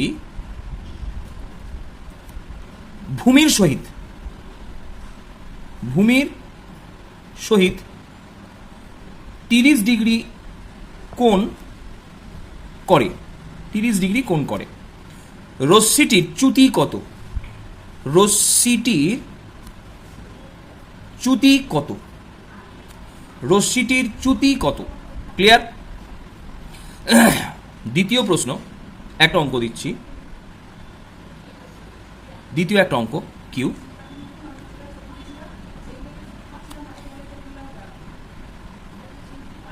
অঙ্কটা আমি বলছি, তোরা মেলাবি, ঠিক আছে? এই অঙ্কটা, এই ছবির অঙ্কটা, এই ছবি থেকে অঙ্কটা দিচ্ছি, তোরা অঙ্কটা লিখে নিবি, আমি বলে বলে যাচ্ছি, লিখে নিবি। একটি রশ্মি লঘুতর মাধ্যম থেকে, এই লঘুতর মাধ্যমটাকে নিলাম বায়ু, বায়ু থেকে কোথায় গেল? ঘনতর মাধ্যমটাকে নিলাম জল। তাহলে বায়ু থেকে জলে প্রতিসৃত হওয়ার সময়, বায়ু থেকে জলে প্রতিসৃত হওয়ার সময় আপতন কোণ, চিত্র থেকে আপতন কোণ 60 ডিগ্রি এবং প্রতিসরণ কোণ 30 ডিগ্রি হলে জলের পরম প্রতিসরাঙ্কের মান কত? এখানে জলের পরম প্রতিসরাঙ্ক বললাম কেন? না, এখানে জলের পরম প্রতিসরাঙ্ক বললাম এই কারণেই, না একটা যখন রশ্মি বায়ু মাধ্যম থেকে জলের প্রবেশ করবে, তখন দ্বিতীয় মাধ্যমের প্রতিসরাঙ্ককে আমি শিখিয়ে দিয়েছিলাম পরম প্রতিসরাঙ্ক বলে। বায়ু হতে পারে, শূন্য মাধ্যমও হতে পারে। তাই এখানে আমরা জলের এটাকে পরম প্রতিসরাঙ্ক বললাম, বায়ুর সাপেক্ষে জলের প্রতিসরাঙ্ক কিন্তু বলিনি। ঠিক আছে? এই দুটো অঙ্ক দিলাম। আমাদের অঙ্ক করতে দেওয়া ছিল একটি আপতিত রশ্মি ভূমির সহিত, ভালো করে আগে অঙ্কটা বুঝে নিই। একটি আপতিত রশ্মি, এটা হচ্ছে মাধ্যম বা প্রতিফলক, এটা হলো অবিলম্ব।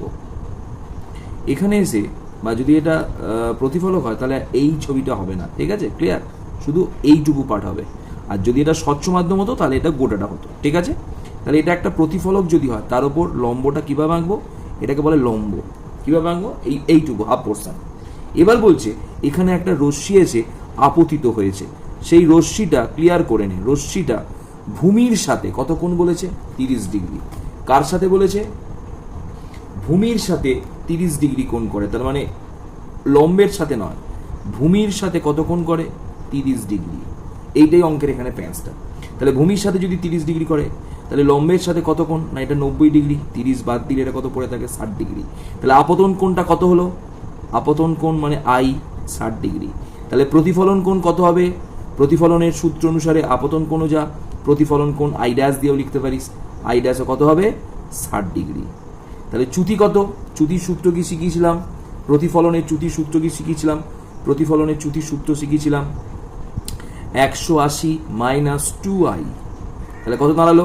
180 মাইনাস 2 ইন্টু 60 সমান হলো 180 মাইনাস 120 সমান 60 ডিগ্রি। কার কার অ্যান্সার মিলেছে দেখে নিবি। ঠিক আছে, এবার চলে আসছি তৃতীয় সূত্র। দ্বিতীয় অঙ্ক দেওয়া আছে আপতন কোণ ও প্রতিসরণ কোণ। আপতন কোণ এবং প্রতিসরণ কোণ, আপতন কোণ 60 ডিগ্রি ও প্রতিসরণ কোণ 30 ডিগ্রি হলে তার চ্যুতি কত? না আমরা কি করে করব, বা তার হলে ও আচ্ছা আচ্ছা আচ্ছা আচ্ছা অঙ্কটা তো আমার মনে নেই, ঠিক আছে মনে পড়ে গেছে।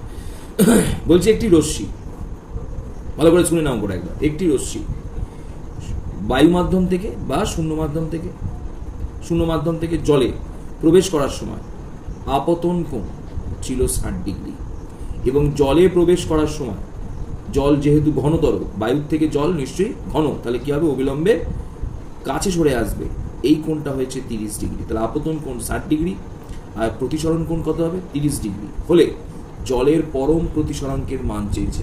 ভালো করে বুঝবি। এবার আমরা করছি পরম প্রতিসরাঙ্কের মান কি করে বার করতে হয় জেনে নে। মিউ পরম প্রতিসরাঙ্ক মানে ওপরে কি লিখবো? ওপরে লিখবো শূন্য বা বায়ু মাধ্যম, আর নিচে কি লিখবো? জল। এটাকে কি বলা হয়? পরম প্রতিসরাঙ্ক। অর্থাৎ যদি কোনো মাধ্যমে প্রতিসরাঙ্ক শূন্য মাধ্যমের সাপেক্ষে মাপা হয় তখন তাকে বলা হবে পরম প্রতিসরাঙ্ক। ঠিক আছে, তাহলে পরম প্রতিসরাঙ্ক সমান কি লিখবো? সাইন আই, আমরা কি জানি? মিউ সমান সাইন আই বাই সাইন আর। তাহলে সাইন আই বাই কি লিখলাম? Sign r. সাইন আইয়ের মান কত বল? সাইন আই হচ্ছে সাইন আইয়ের মান কত লিখলাম? সাইন আইয়ের মান লিখলাম সাইন 60 ডিগ্রি। আর সাইন আর মানে প্রতিসরণ কোণের মান কত লিখলাম? Sine 30 degree. তাহলে সাইন 60 বাই সাইন 30। এবার আগের দিনে আমরা এগুলো পড়ে এসেছিলাম, সূত্রে আমরা করেছিলাম সাইন 60 মান কত ছিল? √3/2 আর সাইন 30 মান হচ্ছে হাফ। তাহলে সাইন 60 মান কত বসাবো? সাইন 60 মান বসাচ্ছি √3/2 আর সাইন 30 মান কত বসাচ্ছি? হাফ। তাহলে প্রথম ইন্টু চতুর্থ, দ্বিতীয় ইন্টু তৃতীয়, তাহলে এটা কেটে গেল। তাহলে অ্যান্সারটা কত দাঁড়ালো? √3। তাহলে জলের পরম প্রতিসরাঙ্কের মান কত দাঁড়ালো? √3 দাঁড়ালো। ঠিক আছে, অ্যান্সার বুঝে গেছিস? কিভাবে করলাম অঙ্কটা বুঝতে পারলি? এর পরের অঙ্কে চলে যাচ্ছে। একটা নতুন জিনিস আজকে শিখবো, সংকট কোণ। সংকট কোণ শিখব। সংকট কোণ কাকে বলে? ফার্স্ট একটু বুঝে নিই। যখন আমরা প্রতিসরণের কথা ভাববো তখন লক্ষ্য করে দেখি এটা প্রতিসরক মাধ্যম, দুই মাধ্যমের এটা বিভেদ তল বলে এটাকে। বিভেদ তলের নাম দিলাম AB। এটা হলো অভিলম্ব, নাম দিলাম N ড্যাশ। এবার একটা রশ্মি যদি এসে যে কোনো কোণে এসে যদি আপতন বিন্দু, এটা আপতন বিন্দুতে যদি পড়ে, ভালো করে বুঝে নিই, এটা যদি লঘুতর মাধ্যম হয়, এটা যদি ঘনতর মাধ্যম হয়, তখন রশ্মিটা যাওয়ার কথা ছিল এই দিকে, তাহলে চলে এলো কোথায়? ঘনতর মাধ্যম কাছের দিক দিয়ে। ক্লিয়ার? তাহলে এটা হলো আপতন কোণ আর এটা হলো প্রতিসরণ কোণ। তাহলে লক্ষ্য করে দেখ, যদি লঘুতর মাধ্যম থেকে ঘনতর মাধ্যমে যায় তাহলে আপতন কোণ সর্বদা প্রতিসরণ কোণের থেকে বড় হয়। কিন্তু পাশে আর একটা ছবিতে দেখাচ্ছি, যদি এটা যদি ঘনতর মাধ্যম হয় আর এটা যদি লঘুতর মাধ্যম হয়, উল্টোটা দেখালাম, তখন যদি রশ্মি এসে যদি পড়ে, তখন সেই রশ্মিটা ঘনতর মাধ্যম থেকে লঘুতর মাধ্যমে যাওয়ার জন্য এটা বুঝিয়ে দিয়েছি রাস্তা ফাঁকা পাবে, আরও দূর দিয়ে যাবে। অর্থাৎ এটাকে তখন প্রতিসরণ কোণ বলবো আর এটাকে তখন আপতন কোণ বলবো আই। ঠিক আছে, তো এই আই আর আপতন কোণ আর প্রতিসরণ কোণ, তখন আমরা লিখব যে আপতন কোণ বা প্রতিসরণ কোণ গ্রেটার দেন আপতন কোণ বা আপতন কোণ লেস দেন প্রতিসরণ কোণ। তার মানে একমাত্র জিনিস বুঝতে পারলাম যে যদি ঘনতর মাধ্যম থেকে লঘুতর মাধ্যমে রশ্মি প্রতিসৃত হয় তখনই একমাত্র আপতন কোণের মান অপেক্ষা প্রতিসরণ কোণের মান অপেক্ষা ছোট হবে, অর্থাৎ প্রতিসরণ কোণ আপতন কোণের মান অপেক্ষা বড় হবে। হয়েছে? এবার তাহলে দেখা গেল যদি কোনো রশ্মি, ভালো করে বুঝছি সংকট কোণটা, যদি কোনো রশ্মি ঘনতর মাধ্যম থেকে লঘুতর মাধ্যমে আপতিত হয় তখন ঘনতর মাধ্যমের আপতন কোণের যে মানের জন্য, এবার একটা জিনিস আগে বুঝে নিই সংজ্ঞাটা বোঝার আগে, ধর এইভাবে গেছে, তাহলে আমরা যদি আপতন কোণটাকে আরেকটু বাড়িয়ে দিই, অর্থাৎ ঘনতর মাধ্যমে আপতন কোণটাকে আরেকটু বাড়িয়ে দিলাম, মানে রশ্মিটাকে এইভাবে না পড়ে আরেকটু এইভাবে না পড়ে আরেকটু কাঁধভাবে পড়ছে, যদি কাঁধভাবে পড়ে তাহলে আপতন কোণ যদি আরও বাড়ে তাহলে প্রতিসরণ কোণটা কী হবে? আরও বাড়বে। তাহলে এইভাবে যদি আমি আপতন কোণের মানটাকে আরেকটু বাড়িয়ে দিই, আরেকটু বেড়ে গেল, তাহলে প্রতিসরণ কোণটা তখন প্রতিষ্ঠিত রশ্মি তখন কী হবে? একবারে এই বিভেদ দল গা ঘেঁষে চলে যাবে। ব্যাপারটা বোঝাতে পারলাম নিশ্চয়ই? অর্থাৎ আপতন কোণের মান যত বাড়বে প্রতিসরণ কোণের মান তত বাড়বে, এবং আপতন কোণের মান এইভাবে বাড়তে বাড়তে দেখা যাবে আপতন কোণের মান যদি আরও বাড়ানো হয় একটা নির্দিষ্ট সীমার মধ্যে এসে প্রতিসরণ কোণ দুই মাধ্যমের বিভেদ দল ঘেঁষে যাবে, তখন প্রতিসরণ কোণের মান কত হবে? তখন প্রতিসরণ কোণের মান হবে 90 ডিগ্রি। এই সংজ্ঞাটাকে আমরা এখানে লিখছি, ভালো করে বুঝছি। এবার বলছে ঘনতর মাধ্যম থেকে, সংজ্ঞাটা কিন্তু বলে দিচ্ছি, তোরা লিখে নিবি, নোটেও আছে, লঘুতর মাধ্যমে আলোকরশ্মি প্রতিষ্ঠিত হবার সময় আপতন কোণের যে মানের জন্য প্রতিসরণ কোণ 90 ডিগ্রি হয়, এটা প্রতিসরণ কোণ 90 ডিগ্রি হয়, বা প্রতিষ্ঠিত রশ্মি দুই মাধ্যমের, এটা কি তল বলেছিলাম আগে? বিভেদ তল, ঘেঁষে বেরিয়ে যায়, ঘনতর মাধ্যমের আপতন কোণের সেই মানকে দুই মাধ্যমের সাপেক্ষে সংকট কোণ বলে। এতগুলো কথা কিন্তু ইউজফুল, এটা একবার ছেড়ে দুবার তিনবার শুনবি। তাহলে তখন প্রতিষ্ঠিত রশ্মি দুই মাধ্যমের বিভেদ দল ঘেঁষে যায় বা প্রতিসরণ কোণের মান 90 ডিগ্রি হয়, তখন ঘনতর মাধ্যমের আপতন কোণের সেই মানকে দুই মাধ্যমের সাপেক্ষে সংকট কোণ বলে। এখানে সংকট কোণকে কি দিয়ে লেখা হয়েছে? থিটা। এই শব্দটাকে, এইভাবে লেখাটাকে বলা হয়, আমরা জানি যদিও, থিটা। এবার সংকট কোণ বুঝলাম, তার মানে স্যার একটুখানি বলি, স্যার যদি এটা জল হয়, যদি এটা বায়ু হয়, তাহলে দেখলাম এখানে 42 ডিগ্রি কোণ করলেই আপতন কোণ যদি জলেতে 42 ডিগ্রি হয় তখন প্রতিসরণ কোণ বায়ু থেকে দুই মাধ্যমের বিভেদ দল ঘেঁষে যাবে 90 ডিগ্রি হবে। তখন আমরা ওই সংকট কোণটাকে, জলের সংকট কোণের মানটাকে কত বলবো? 42 ডিগ্রি। তার মানে একমাত্র না আপতন কোণের যে মানের জন্য প্রতিসরণ কোণটা 90 ডিগ্রি হবে। ধর আমি একটা কথা বলি, ধর আবার একটা বোঝাই, ধর আপতন কোণ ধর 45 ডিগ্রি, এখানে প্রতিসরণ কোণ হচ্ছে 85 ডিগ্রি, তাহলে আপতন কোণের মানটা আরেকটু বাড়ালাম, 47 ডিগ্রি করলাম, প্রতিসরণ কোণটা কি হলো? দুই মাধ্যমে বিভেদ দল ঘেঁষে চলে গেল, তখন প্রতিসরণ কোণটা কত হয়ে গেল? 90 ডিগ্রি। এবার 45 ডিগ্রিটাকে তখন কিন্তু বললাম না, তখন 47 ডিগ্রিটাকে বলবো দুই মাধ্যমের সাপেক্ষে সংকট কোণ। কেন না 45 ডিগ্রি যখন আপতন কোণ ছিল তখন প্রতিসরণ কোণ ছিল 85 ডিগ্রি, 90 ডিগ্রি হয়নি। কিন্তু যখন আপতন কোণের মানটা 47 ডিগ্রি করলাম, আরেকটু বাড়ালাম, তখন প্রতিসরণ কোণের মানটাও আরেকটু বাড়বে, এই প্রতিসরণ কোণের মানটা তখন বেড়ে হলো 90 ডিগ্রি, তখন এই 47 ডিগ্রি মানটাকে আমরা বললাম দুই মাধ্যমের সাপেক্ষে সংকট কোণ। তাহলে তখন সংকট কোণের মানটা কত হয়ে গেল? 47 ডিগ্রি। ব্যাপারটা বোঝা গেল? এটাকে বলা হলো সংকট কোণ। তাহলে সংকট কোণ, একটা প্রশ্ন আমি তোদের দিতে পারি, তোরা পরে ভিডিও আমাকে অ্যান্সার দে। সংকট কোণ পেতে গেলে বারবার একটা কথা বলছি, কিউ, যে ঘনতর মাধ্যম থেকে লঘুতর মাধ্যমে যেতে হবে। এই কথাটা বারবার বলছি কেন? লঘুতর মাধ্যম থেকে ঘনতর মাধ্যমে গেলে সংকট কোণ কি পাওয়া যাবেই না, না কি ব্যাপার? এটা প্রশ্ন রইল। সংকট কোণের ব্যাপারটা আরেকটু ক্লিয়ার হবে। তার মানে সংকট কোণের একটা মোদ্দা কথা বলি, ঠিক আছে? সংকট কোণের একটা মোদ্দা কথা হচ্ছে আপতন কোণের মান যাই হোক না কেন প্রতিসরণ কোণ 90 ডিগ্রি হবে। আপতন কোণের সেই মানকেই আমরা বলবো সংকট কোণ। তাহলে যখন প্রতিসরণ কোণ 90 ডিগ্রি হবে, আপতন কোণের যে মানের জন্য তাকেই বলবো প্রতিসরণ সংকট কোণ। এবার একটা জিনিস তো ক্লিয়ার, যে আমরা যদি আপতন কোণটাকে আস্তে আস্তে বাড়াই তাহলে প্রতিসরণ কোণটা বাড়বে। আপতন কোণ 30 ডিগ্রি, প্রতিসরণ কোণ 60 ডিগ্রি, আপতন কোণ 40 ডিগ্রি, প্রতিসরণ কোণ 70 ডিগ্রি, আপতন কোণ 50 ডিগ্রি, প্রতিসরণ কোণ 90 ডিগ্রি। তার মানে দেখা গেল আপতন কোণ যত বেড়ে বেড়ে আসছে প্রতিসরণ কোণের মানটাও তত আস্তে আস্তে বাড়ছে, এবং বাড়তে বাড়তে যখন প্রতিসরণ কোণ 90 ডিগ্রি হচ্ছে, আপতন কোণের সেই মানকে আমরা বলবো সংকট কোণ। ব্যাপারটাকে একটু বোঝার চেষ্টা করতে হবে। তো একটা জিনিস এখানে ক্লিয়ার হলো যে প্রতিসরণ কোণকে 90 ডিগ্রি পেতে হবে, তবে আমরা সংকট কোণ পাবো। কারণ প্রতিসরণ কোণ 90 ডিগ্রি হলেই তবেই সেই আপতন কোণের মানকে বলা হবে সংকট কোণ। যদি লঘুতর মাধ্যম থেকে, এটা লঘুতর মাধ্যম থেকে ঘনতর মাধ্যম, লঘুকে ল দিয়ে লিখলাম, ঘনকে ঘ দিয়ে লিখলাম, যদি আমরা ঘনতর মাধ্যমে যদি আলোক রশ্মি প্রতিসৃত হয়, এই জিনিসটা বুঝবো, এটা হচ্ছে মেন ব্যাপার। লঘুতর মাধ্যম থেকে ঘনতর মাধ্যমে যদি আলোক রশ্মি প্রতিসৃত হয়, তাহলে যাওয়ার কথা এদিকে। লঘুতর মাধ্যম মানে ফাঁকা রাস্তা, ঘনতর মাধ্যম মানে ভিড় রাস্তা। তাহলে কি হবে, রাস্তার ধার দিয়ে চলে আসবে, এটা হচ্ছে রাস্তার ধার বলেছিলাম, অবিলম্বটা। তাহলে এই দিকে আসার চেষ্টা করবে, ভালো করে বুঝে নি, এই দিকে আসার চেষ্টা করবে, এই দিকে সরে আসবে, তাই তো?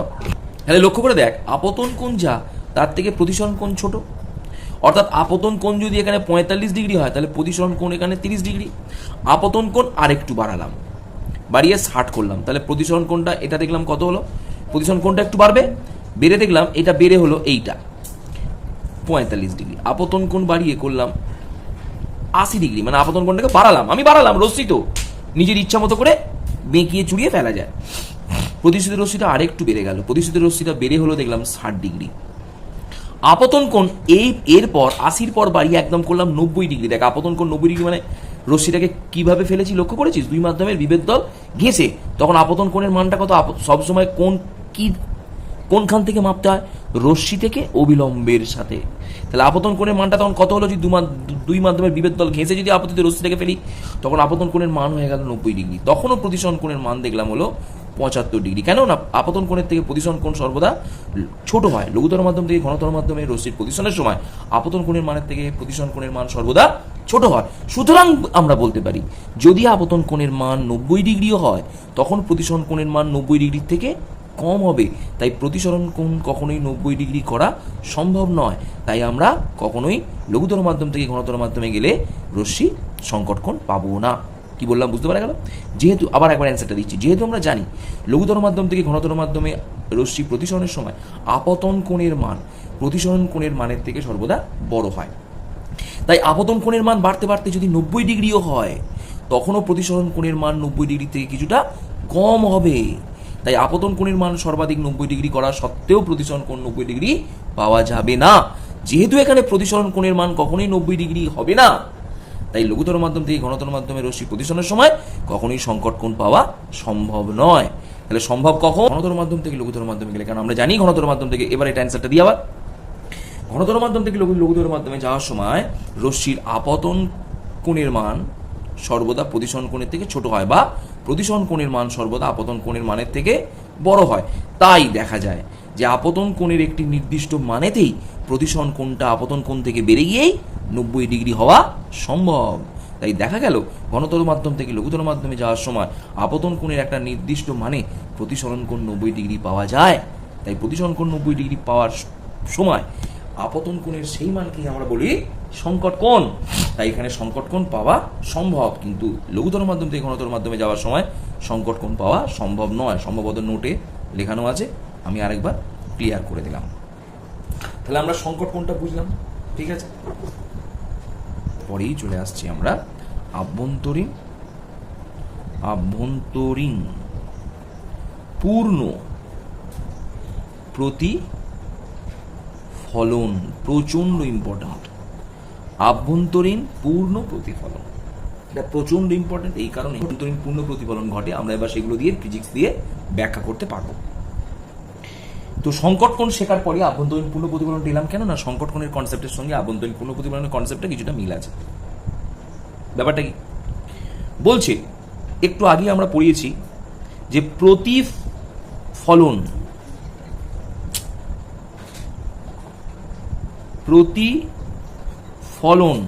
হলে প্রতিসরণ হবেই। আগের দিন বলে দিয়েছিলাম যে আয়নার কেসটা। তাই প্রতিফলন বিশুদ্ধ 100% আপতিত রশ্মি 100%ই প্রতিফলিত হতে পারে না, কিছুটা প্রতিসরণ হবেই। প্রতিসরণ কম হলে সেই প্রতিফলনে বস্তুকে উজ্জ্বল দেখব, প্রতিসরণ বেশি হলে সেখানে বস্তুকে আমরা উজ্জ্বল কম দেখব। এই ছবিটা এরকম হবে, এই হচ্ছে আপতিত রশ্মি, এই হলো প্রতিফলিত রশ্মি, কিছুটা রশ্মি প্রতিসৃত হবেই। ক্লিয়ার? এটা আপতিত রশ্মি I1, এটা প্রতিফলিত রশ্মি I' দিলাম, এটা প্রতিষ্ঠিত রশ্মি আর দিলাম, তুই তোর মতো করে সাজাতে পারিস, ঠিক আছে, কোনটাকে কি দিবি, কিন্তু পাশে প্রত্যেকটা লিখতে হবে আই সমান আপতন কোণ, আই ড্যাশ সমান প্রতিফলন কোণ, আর সমান প্রতিসরণ কোণ। পাশে কিন্তু লেখা বাঞ্ছনীয়, নাহলে আইটা কি, আই ড্যাশটা কি, তোর নাম, তোর থাকার জায়গা নয় নিশ্চয়ই। তাহলে প্রত্যেকটা ফিজিক্সের এটাকে বলে ডিনোট করা, বাসে লিখতেই হবে। এবং ছবি আঁকার সময় A B C D E F এগুলোকে পয়েন্টিং করলে খুব ভালো হয়। যাই হোক, হলো। এরপর চলে আসছি আমরা আভ্যন্তরীণ পূর্ণ প্রতিফলন। এই কথাটাতে প্রথম কথাটা পেলাম, পূর্ণ প্রতিফলন।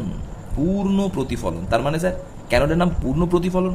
না, প্রতিফলন হলেই প্রতিসরণ হবেই, কিন্তু একমাত্র প্রতিফলন পূর্ণ প্রতিফলন, যেখানে 100% আপতিত আলোক রশ্মি 100%ই প্রতিফলন ঘটে, মানে প্রতিফলিত রশ্মি 100% প্রতিফলন ঘটবে। অর্থাৎ যদি রশ্মি 100টা এসে পড়ে, প্রতিফলিত রশ্মি হবে 100টা, একটা রশ্মিও প্রতিষ্ঠিত হবে না। এই বিশেষ ধরনের যে ঘটনা, সেটাকে আমরা বললাম পূর্ণ প্রতিফলন। আভ্যন্তরীণ কেন বলেছি পরে আসছি। একমাত্র এই প্রতিফলনেই প্রতিসরণ ঘটে না, আপতিত রশ্মির 100%ই প্রতিফলন ঘটে। বোঝা গেল? এবারে সংজ্ঞায় আমরা চলে আসছি। সংজ্ঞা আগে আমরা আভ্যন্তরীণ পূর্ণ প্রতিফলন ব্যাপারটা একটু বুঝবো পরের। ব্যাপারটা হচ্ছে, ভালো করে দেখ, যদি আমরা ঘনতর মাধ্যম থেকে, একটা কথাকে কতবার বোঝাচ্ছি বুঝতে পারছিস তো? আমি যথেষ্ট চেষ্টা করছি বোঝাবার, তোরা যদি এবার না বুঝিস আমার কিন্তু কিছু করার নেই। আচ্ছা, ফার্স্টে সংজ্ঞায় চলে গেলাম। আর আপতন কোণের একটা নির্দিষ্ট মানের জন্য, এই মানটা আপতন কোণকে আমরা কি ধরি, আই ধরি। তো এখানে আয়ের জায়গাটা স্পেশাল মান ধরলাম, থিটা। তুই আইও ধরতে পারিস, আইসি লেখা হয়, আইসি ক্রিটিক্যাল অ্যাঙ্গেল। ইংরাজিগুলো নিয়ে পড়তে হবে, কিন্তু ইংরাজিটা টার্মসগুলোকে ইউজ করে নিতে হবে। হ্যাঁ, ক্রিটিক্যাল অ্যাঙ্গেল। আচ্ছা, এবার হচ্ছে ভালো করে বুঝে নি, আপতন কোণের যে মানের জন্য প্রতিসরণ কোণ 90 ডিগ্রি হয়, বা প্রতিসৃত রশ্মি দুই মাধ্যমের বিভেদ তল ঘেঁষে যায়, তখন সেই আপতন কোণের সেই মানকে দুই মাধ্যমের সাপেক্ষে সংকট কোণ বলে। ক্লিয়ার তো? অর্থাৎ আপতন কোণ বাড়লে প্রতিসরণ কোণ বেড়েছে, বাড়তে বাড়তে আপতন কোণের একটা নির্দিষ্ট মানে প্রতিসরণ কোণটা 90 ডিগ্রি হয়েছে। ঠিক আছে? এবার যদি আপতন কোণের মান এর থেকে আর 1 চুল বৃদ্ধি করা হয়, 1 চুল মানে ধর সংকট কোণের মান আমি 42 ডিগ্রি বার করেছি, ভালো করে বুঝবি। সংকট কোণ 42 ডিগ্রি মানে কি না, ঘনতর মাধ্যমে আপতন কোণের মান 42 হলে প্রতিসরণ কোণের মান হবে 90 ডিগ্রি, তাকেই বলা হয় সংকট কোণ। ক্লিয়ার? পরীক্ষার প্রশ্ন আসতে পারে, কিন্তু আমি প্রশ্ন দিচ্ছি, ব্যাখ্যা করে আমাকে বলতে হবে। আমি কিন্তু বলে দিলাম ভিডিওতে। বলছে সংকট কোণের মান 42 ডিগ্রি, বলছে সংকট কোণের মান 42.0000001 ডিগ্রি করলে কি হবে, মানে এটা বুঝতে পারছিস কতটুকু বাড়িয়েছি, মানে 1 চুল, 1 ডিগ্রিও নয়। যদি বাড়ানো হয় তখন বলছে রশ্মিটা তো ম্যাক্সিমাম প্রতিসরণ হয়েছে, এর থেকে প্রতিসরণ কোণ বেশি হতে পারবে না, তখন রশ্মিটা সম্পূর্ণরূপে প্রতিসৃত না হয়ে প্রথম মাধ্যমেই প্রতিফলিত হবে। অর্থাৎ রশ্মিটা আগে কি হচ্ছিল, ঢুকছিল ভেতরে, যদি সংকট কোণের থেকে সামান্য বেশি কোণে আপতন করা হয়, তখন রশ্মির কোনো অংশই প্রতিষ্ঠিত হবে না, সম্পূর্ণরূপেই প্রতিফলিত হয়ে প্রথম মাধ্যমে ফিরে আসবে। এই ঘটনাকেই বলা হয় আভ্যন্তরীণ পূর্ণ প্রতিফলন। এবার সংজ্ঞাটা বলি। সংকট কোণ থেকে টানছি, ঘনতর মাধ্যম থেকে লঘুতর মাধ্যমে আলোক রশ্মির প্রতিসরণের সময় আপতন কোণের মান দুই মাধ্যমের সাপেক্ষে সংকট কোণের থেকে সামান্যতম বেশি হলেও আলোক রশ্মির কোনো অংশই দ্বিতীয় মাধ্যমে প্রতিষ্ঠিত না হয়ে সম্পূর্ণরূপে প্রথম মাধ্যমে প্রতিফলিত হয়। আলোক রশ্মির সম্পূর্ণ অংশটাই প্রথম মাধ্যমে প্রতিফলিত হয়ে ফিরে আসে। আলোক রশ্মির এই ঘটনাকেই আভ্যন্তরীণ পূর্ণ প্রতিফলন বলে। এটা লিখলাম না কেন, লিখে সময় নষ্ট করলাম না কেন, এটা আমার নোট পাঠানো আছে, সেখানে সংজ্ঞাটা লেখানো আছে। তো ব্যাপারটা বোঝালাম। তার মানে যদি সংকট কোণের থেকে সামান্য বেশি কোণে আপতিত হয় রশ্মি, তবেই একমাত্র আভ্যন্তরীণ পূর্ণ প্রতিফলন হওয়া সম্ভব। এবং এখানে একটা কথা আবার বলি, কোনো রশ্মির প্রতিসরণ ঘটে না, সম্পূর্ণরূপে রশ্মির প্রতিফলন ঘটে। ক্লিয়ার? অর্থাৎ একমাত্র প্রতিফলন আভ্যন্তরীণ পূর্ণ প্রতিফলন, যেখানে রশ্মির প্রতিসরণ ঘটে না, নচেত প্রতিসরণ এবং প্রতিফলন দুভাই, প্রতিফলন হলেই প্রতিসরণ হবেই, শুধু এখানেই একমাত্র হয় না। তাহলে আভ্যন্তরীণ পূর্ণ প্রতিফলন বুঝতে গেলে কিন্তু আমার সংকটকোণ জানা বাঞ্ছনীয়, নচেত করা যাচ্ছে না। এবার প্রশ্ন হচ্ছে, যখন স্যার আমরা অঙ্ক করব তখন আমরা কিভাবে অঙ্ক ধরব? বললো এই মাধ্যমে সংকটকোণ 42, তখন আমরা তাহলে বললো এর থেকে সামান্য বেশি কোণে আপতিত হলো রশ্মি, তাহলে রশ্মির তখন আভ্যন্তরীণ পূর্ণ প্রতিফলন ঘটলো। ভালো করে বুঝে নেই, সংকটকোণ 42, এক্ষেত্রে রশ্মির আভ্যন্তরীণ পূর্ণ প্রতিফলন ঘটলো, তাহলে প্রতিফলন কোণের মান কত? তাহলে আমরা কি লিখেছি না, 1 চুল বেশি, মানে 42-এর থেকে 1 চুল বেশি। সেটা কত ধরা হয় জেনে রাখ, অঙ্কের খাতিরে এটাকে 42ই ধরা হবে। কিন্তু তখন আমরা বলবো যে ওই সংকটকোণটাও যেহেতু 42, তাই আপতন কোণও 42 এবং প্রতিফলন কোণ হবে 42। এখন তোদের প্রশ্ন হতে পারে, স্যার আপনি যে বললেন যে আভ্যন্তরীণ পূর্ণ প্রতিফলন হলে সংকটকোণের থেকে একটু বেশি করে আপতিত হতে হয়, এখানে বেশিটা তোকে লিখলেন না, 42.000001 মানে তো 42 থেকে বেশি, সেটা মানেই তো 42। তাই আমরা অঙ্কের খাতিরে সংকটকোণটাকেই আভ্যন্তরীণ পূর্ণ প্রতিফলনের কি কোণ ধরি? আপতন কোণ ধরে নি। এবং তার প্রতিফলন কোণ কত হবে না, প্রতিফলনের সূত্র আপতন কোণ যা, প্রতিফলন কোণ তাই প্রায়, তাই প্রতিফলন কোণটাও কত হবে? 42 ডিগ্রি হবে। বোঝা গেল কি বললাম? তাহলে সংকটকোণ যদি 42 হয়, তাহলে আমরা এখান থেকে বলতে পারি, যদি ঘুরিয়ে প্রশ্ন বলে, আমি একটা প্রশ্ন দিচ্ছি, তো অ্যান্সারটা দিবি। কোন মাধ্যম দ্বয়ের মধ্যে সংকটকোণ 48 ডিগ্রি, ইহার অর্থ কি? এই সময় এর সাথে আর একটা প্রশ্ন বলছি যে এই সময় আভ্যন্তরীণ পূর্ণ প্রতিফলন যদি ঘটে, তাহলে প্রতিফলন কোণের মান কত? প্রতিফলন কোণের মান কত? এটা আমাকে অ্যান্সার দিবি। সংকটকোণ 48 বলতে কি বোঝো, আর এক্ষেত্রে আভ্যন্তরীণ পূর্ণ প্রতিফলন হলে প্রতিফলন কোণের মান কত, বা বিচ্যুতি কত আসতে পারে, বা চ্যুতি কত, চ্যুতি কত। এবার প্রশ্ন এলো যে তাহলে স্যার এটা তো পূর্ণ প্রতিফলন কেন হলো বুঝতে পেরেছি, না সবটাই প্রতিফলিত হয়, কোন রশ্মির প্রতিসরণ হয় না, কিন্তু আভ্যন্তরীণ কেন? না এই প্রতিফলনটা কোথা থেকে হয় একবার দেখা যাক। ধরে নি এটা জল, এটা বায়ু, এটাকে কি বলা হলো? জল ও বায়ুর বিভেদ দল। বিভেদ দল কিন্তু আগের দিন বুঝিয়ে দিয়েছিলাম, ভিডিওতে দেখবি বোঝানো আছে বিভেদ দল কাকে বলে, এবং বলেছিলাম জল ও কেরোসিন দিলে একটা মাঝখানে একটা প্লেটের সৃষ্টি হবে, সেই প্লেটটা চকচক করতে দেখা যাবে, সেটা কি বলা হয়েছিল? বিভেদ দল। এখানে বুঝে নে আজকে ক্লিয়ার করে। বলছে যদি জল ও বায়ুর মধ্যে সংকটকোণ 42 ডিগ্রি হয় বা 48 ডিগ্রি হয়, তাহলে ভালো করে দেখ, যদি আলোক রশ্মি 48 ডিগ্রি সামান্যতম বেশি কোণে আপতিত হয়, 48 ডিগ্রি সামান্য বেশি কোণ মানে কিন্তু 49 নয়, এটা যেন মনে থাকে। 49 হলে হবে না, হবে, কিন্তু সামান্যতম বেশি মানে 48.00000001, তাহলে সেটা 48। তখন এখানে কোন রশ্মির প্রতিসরণ না ঘটে সম্পূর্ণরূপে রশ্মিগুলি প্রথম মাধ্যমে ফিরে আসবে। প্রথম মাধ্যম মানে জল মাধ্যমে, অর্থাৎ বায়ু মাধ্যমে রশ্মিগুলো ঢুকবেই না। ভালো করে বুঝে নে।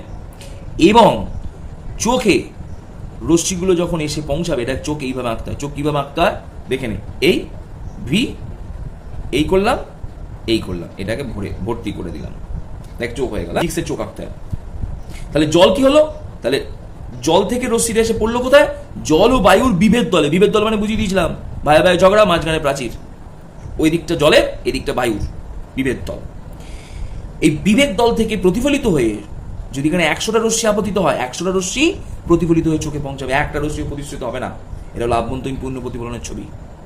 এখানে রশ্মিটা সম্পূর্ণরূপে চোখে এসে পৌঁছালে চোখ এই বিভেদ দলটাকে চকচক করতে দেখবে। এই বিভেদ দল চকচক করার ঘটনার কারণই হলো আভ্যন্তরীণ পূর্ণ প্রতিফলনের ফল। এই আভ্যন্তরীণ পূর্ণ প্রতিফলনের কতগুলো ম্যাজিক আছে, ম্যাজিকগুলো আমি একটা দুটো করে বলি। গ্রীষ্মকালে বাসে করে যাবার সময় যদি কেউ বাসের সামনে বা গাড়ির সামনে বসে থাকিস, দূরের রাস্তা ভিজে লাগে, প্রচন্ড ইম্পর্টেন্ট। কেন? আভ্যন্তরীণ পূর্ণ প্রতিফলনের ফল। 2 নম্বর, মাঠের মাঝখানে হাঁটছিস, মাঝ মাঠে একটা বস্তুকে চকচক করতে দেখা যাবে, হয় মনে হবে স্টিলের পয়সা, না হলে একটা কোনো কাঁচের টুকরো। কাছে গিয়ে দেখা যাবে ওটা একটা কাঠ ছিল, কাঠ, ওরকম কাঁচের মতো চকচক করছে। 3 নম্বর, কচু পাতার উপর জল পড়লে জলটাকে রূপালি রূপালি লাগে। 4, একটা ম্যাজিক, লোহাকে রূপো করে দিচ্ছি, এবার তোরা বিক্রি করবি, প্রচুর ইনকাম। একটা লোহার বল নিলাম, লোহার বলকে গায়ে ভূষকালি মাখিয়ে দিলাম, তাহলে লোহার বলটা কিরম হয়ে গেল? ভূষকালি মাখানোর ফলে কালো। একটা কাঁচের টেস্ট টিউব বা একটা কাঁচের গ্লাস নিলাম, গ্লাসের মধ্যে কিছু পরিমাণে জল নিলাম, জল নিয়ে ওই ভূষকালি মাখা বলটাকে জলের মধ্যে ফেলে দিলাম। বাইরে থেকে দেখলে ওই লোহার কালো বলটাকে রূপালী বল মনে হবে। এটাও তোরা কিন্তু নিজেরা করে দেখতে পারিস, জলের মধ্যে ফেলে দিলে রূপালী বলে মনে হবে। 5 নম্বর, এগুলো সব আভ্যন্তরীণ পূর্ণ প্রতিফলনের ফল, এগুলো ব্যাখ্যা করবো আস্তে আস্তে। 5 নম্বর, কাঁচ বা আয়না যদি ফেটে যায়, আয়নার এই মাঝখানে এই জায়গাটা ফেটে গেছে, ফাটা অংশটা চকচক করে।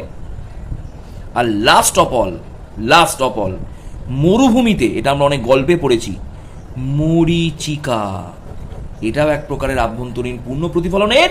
এই মরীচিকাকে বলা হয় প্রাকৃতিক ঘটনা। মরীচিকা এক প্রকারের প্রাকৃতিক ঘটনা, কার? আভ্যন্তরীণ পূর্ণ প্রতিফলনের। এগুলোর কিছু প্রশ্ন দেওয়া ছিল, ঠিক আছে? প্রশ্নগুলো ফার্স্টে আমরা কিছু প্রশ্ন আলোচনা করে দিচ্ছি, বাকি কিছু প্রশ্ন তোরা নিজেরা অ্যান্সার করে নিবি। বলছে একটা কচু পাতা আছে, এটা হচ্ছে ধরে নিলাম কচু পাতা। এই কচু পাতার উপরে, এটা কচু পাতা এরকম বিন্যাসটা থাকে, এটা হচ্ছে কচু পাতার। এটা কচু পাতার উপরে একটা জলের ফোঁটা পড়েছে, এটা জলের ফোঁটা।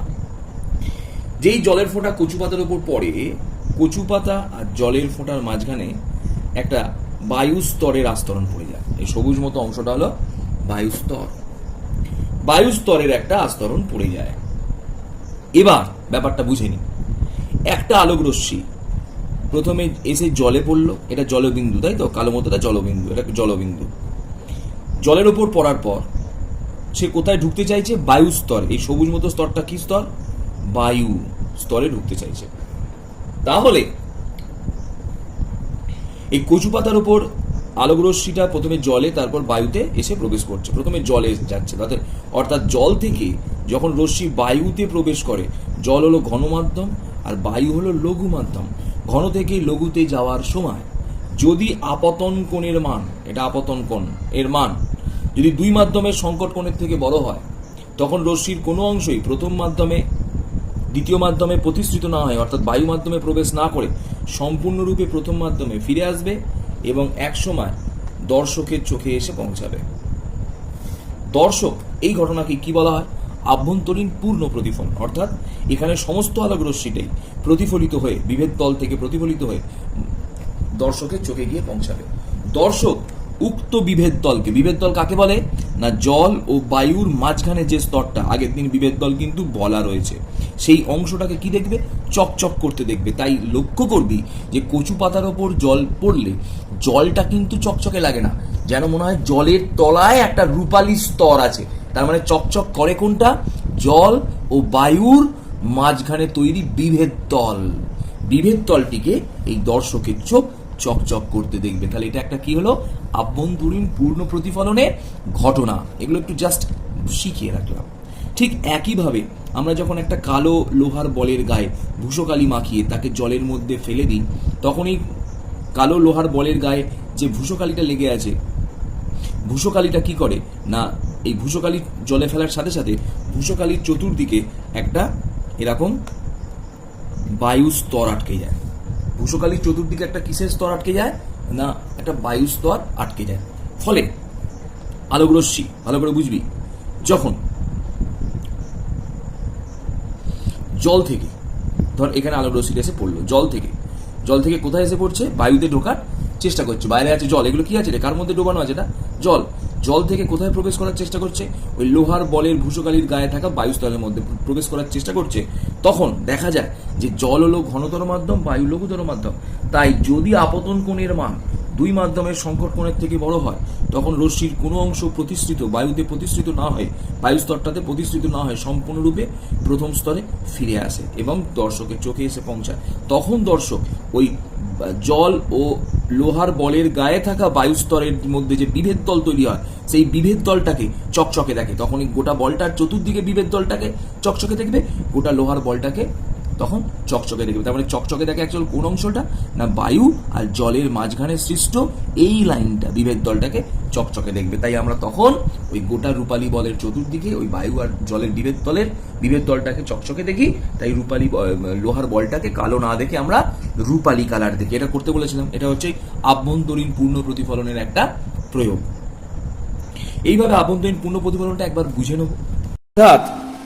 অর্থাৎ কচু পাতা এবং জলের মাঝের যে স্তরটা, সেই স্তরটা একটা বায়ু পাতলার আস্তরণ তৈরি হয়। ওই পাতলা যে বায়ুর আস্তরণটা তৈরি হয়েছে, ওই বায়ু এবং জলের বিভেদ তলকে আমরা চকচকে দেখি আভ্যন্তরীণ পূর্ণ প্রতিফলনের জন্য। ঠিক আছে, ছবিটা নিশ্চয়ই তোরা বুঝতে পারছিস, দেখিয়ে দিলাম।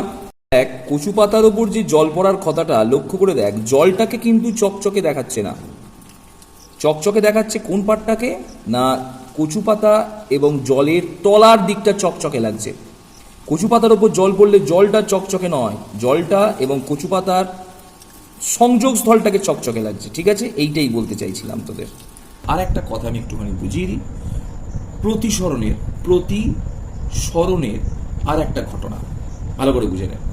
বলছি একটা 1 টাকার কয়েন আছে, এটা হচ্ছে 1 টাকার কয়েন। এই 1 টাকার কয়েনটা একটা জলের পাত্রের তলদেশে, ফাঁকা গ্লাসের তলদেশে রাখা আছে। এবার এইটাকে প্রথমে আমরা এখানে চোখ রেখে এই 1 টাকার কয়েনটাকে দেখলাম যে গ্লাসের তলায় পড়ে আছে। এবার আমরা গ্লাসের জলটাকে ভর্তি করে দিলাম, দিয়ে আবার দ্বিতীয়বার ওই এক জায়গায় চোখ রেখে এই টাকার কয়েনটাকে দেখার চেষ্টা করলাম। দেখবো টাকার কয়েনটা কিছুটা ওপরে উঠে এসেছে। টাকার কয়েনটা কি হবে, মনে হবে যেন কিছুটা ওপরে উঠে এসেছে। যেটা আমরা যেটা বালতির ক্ষেত্রে হয়, যে আমরা বালতিকে এমনি অবস্থায় দেখলাম, দেখার পর সেই বালতিকে কি করলাম, পুরোপুরি জল দ্বারা বালতিটাকে কি করলাম, ভর্তি করে দিলাম। দেখবো বালতির তলদেশটা ওপরে উঠে এসেছে। তখন বালতিটাকে মনে হবে অতটা গভীর নয়। যেই জলটাকে ফেলে দেবো তখন দেখা যাবে যে বালতিটা অনেকটা গভীর। আবার চৌবাচ্চাকে দেখলেও এরা মনে হয়, কারোর বাড়িতে যদি চৌবাচ্চা থাকে বা মা বাড়িতে বা কোথাও থাকে, দেখবি চৌবাচ্চা যখন খালি হয়ে যায় সেটাকে অনেক ডিপ বলে মনে হয়, গভীর বলে মনে হয়। কিন্তু চৌবাচ্চা যখন জলপূর্ণ থাকে তখন সেটাকে অনেক কম গভীর বলে মনে হয়, তাই তো? আবার বলি, দেখবি বিভিন্ন ধরনের এরকম কাঁচের স্ল্যাব থাকে, এরকম ধরনের কাঁচের স্ল্যাব থাকে, যে স্ল্যাবগুলোর তলায় কোনো লেখা থাকলে লেখাটার উপরে যখন কাঁচের স্ল্যাবটাকে আমি বসিয়ে দেবো, লেখাটাকে খানিকটা উপরে উঠে আসতে দেখতে মনে হবে আর কি। অর্থাৎ কাঁচের যে স্ল্যাবটা ছিল, সেই স্ল্যাবটার নিচে যদি কোনো লেখা থাকে, এটা আমরা অনেক সময় ডাক্তারি যেসব বিভিন্ন রিপ্রেজেন্টেটিভেরা ওই বা মেডিসিনের তরফ থেকে যেসব ওই এগুলো দেয়, কাঁচের সব জিনিসগুলো দেয়, তার তলায় যে লেখাগুলো থাকে সেগুলো ওই কাঁচের স্ল্যাবের ওপরে মনে হয় খানিকটা উঠে এসেছে। অর্থাৎ কাঁচের স্ল্যাবকে কোনো লেখার ওপরে যদি কাঁচের স্ল্যাবটাকে রেখে দেওয়া হয়, তাহলে ওই লেখাটা কিছুটা উঠে আসে বলে মনে হয়। এই যে ঘটনাগুলো, এই ঘটনার কারণ কি? বা একটা একটা ছিপ ছিল, ছিপকে যদি আমরা জলের মধ্যে প্রবেশ করিয়ে দিই, ছিপটাকে কিরকম দেখতে লাগবে দেখ। যেই জলের মধ্যে প্রবেশ করাবি, ঘটনাটা করে দেখিস যে সোজা ছিপটা এরকম বাঁকা বলে মনে হবে, মানে যতটা জলের মধ্যে প্রবেশ করেছে ততটাই বেঁকে যাবে। এর কারণ কি, ছিপটা ছিল এরকম স্ট্রেট। ভালো করে দেখ। এবার জলের যখন এখান থেকে আমরা এরকম চোখ রেখে দেখবো, তখন এই অংশটা খানিকটা ওপরে উঠে আসবে। তার ফলে ছিপটা কিরকম লাগবে, এটা তো বায়ুতে আছে, এটা স্ট্রেট, আর এই অংশটা খানিকটা উঠে এসেছে বলে এর সঙ্গে জুড়ে দিলে কি হবে, এই ছিপটা বাঁকা বলে মনে হবে। এগুলো কিসের ঘটনা? এগুলো প্রতিসরণের উদাহরণ। এগুলো সবকটাই কিসের উদাহরণ? প্রতিসরণের উদাহরণ। অর্থাৎ প্রতিসরণের ফলে এইরকম কিছুটা বস্তুকে উপরে উঠে আসতে দেখা যায়, এটা বুঝিয়ে দিলাম। আর আগেরগুলো হচ্ছে আভ্যন্তরীণ পূর্ণ প্রতিফলনের উদাহরণ। আভ্যন্তরীণ পূর্ণ প্রতিফলনের উদাহরণের সব থেকে ইম্পর্টেন্ট এবং সব থেকে স্টার যেটা ঘটনা, সেটাকে বলা হলো মরীচিকা। এই মরীচিকা দু প্রকারের হতে পারে। একটা হচ্ছে মরুভূমিতে হতে পারে, আর একটা মেরু দেশে হতে পারে। মরীচিকা দু ধরনের, একটা মরুভূমি মরীচিকা আর একটা মেরু দেশের মরীচিকা। তো বালি, আমরা জানি সূর্য থেকে আসা তাপ বিকিরণ প্রণালীতে সরাসরি বায়ুকে উত্তপ্ত না করে ভূপৃষ্ঠকে এসে উত্তপ্ত করে। এটা বালি। ক্লিয়ার করে নিচ্ছি কিন্তু, একদম ক্লিয়ার করে নেবো, পরিষ্কার করে একদম ব্যাপারটাকে। এবার সূর্যের তাপ সব থেকে বেশি উত্তপ্ত হয় ভূপৃষ্ঠ, তাহলে ভূপৃষ্ঠের টেম্পারেচার সবচেয়ে বেশি হবে। এরপর তাপটা আস্তে আস্তে পরিবহন বা পরিচলন প্রণালীতে আস্তে আস্তে ওপরের স্তরের দিকে কি হবে, বায়ুকে গরম করতে থাকবে। তাহলে দেখা গেল ভূপৃষ্ঠের টেম্পারেচার যদি 70 থেকে 80 ডিগ্রি সেন্টিগ্রেড হয়, ভালো করে বুঝে নিন, মরুভূমিতে যেটা হয় আর কি, 70 থেকে 80 ডিগ্রি সেন্টিগ্রেড হয়েছে। হ্যাঁ, এরপর পরের স্তরটা তাহলে এটা কত হবে, ধরে নিই এটা হচ্ছে 70, তার পরের স্তরটা কত হবে, এটা হচ্ছে 60। এরকম কমছে কেন না, আমরা জানি যে যত উপরের দিকে যাওয়া যায়, এই বালি যত উত্তপ্ত বালি থেকে যত বায়ুস্তর উপরের দিকে যায়, তত বায়ুস্তরটাকে আস্তে আস্তে ঠান্ডা হতে থাকে। যেমন আমরা সিম্পলি একটা কথা বলি, একটা রডকে আমি একটা উনুনের কাছে ধরলাম, রডটার যত প্রান্ত ভাগে ধরি আমার তত কি লাগে, ঠান্ডা লাগে। কেননা না উৎস থেকে যত দূরে যাওয়া যায় তত তাপ পরিবহন বা পরিচালনটা কী হয়ে যায়, কমে যায়। তাই এই বালি থেকে তাপটা পরিবহন বা পরিচালন প্রণালীতে যখন বায়ুস্তরকে উত্তপ্ত করে, তাই বালির সংস্পর্শের তাপ সবচেয়ে বেশি হবে। যত উপরের দিকে যাব পরিবহন ও পরিচালন প্রণালীতে তাপটা আস্তে আস্তে কী হয়ে যাবে, কম হতে থাকবে। তার ফলে যখন আরও উপরের স্তরে উঠে যাব, এটা হবে 50 ডিগ্রি, আরও উপরের স্তরে উঠে যাব সেটা হবে 40 ডিগ্রি, ডট ডট। ক্লিয়ার? এবার আমি এখানে একটা গাছ আঁকলাম, গাছ, এটা একটা এরকম একটা গাছ আঁকলাম, এরকম একটা গাছ আঁকলাম, ঠিক আছে, এরকম একটা গাছ আঁকলাম। মরুভূমির গাছ কোথায় আছে, বালির সঙ্গে, বালি থেকে উঠেছে। মরীচিকা জিনিসটা কি আজকে আমরা পুরো ক্লিয়ার করে বুঝে নেবো।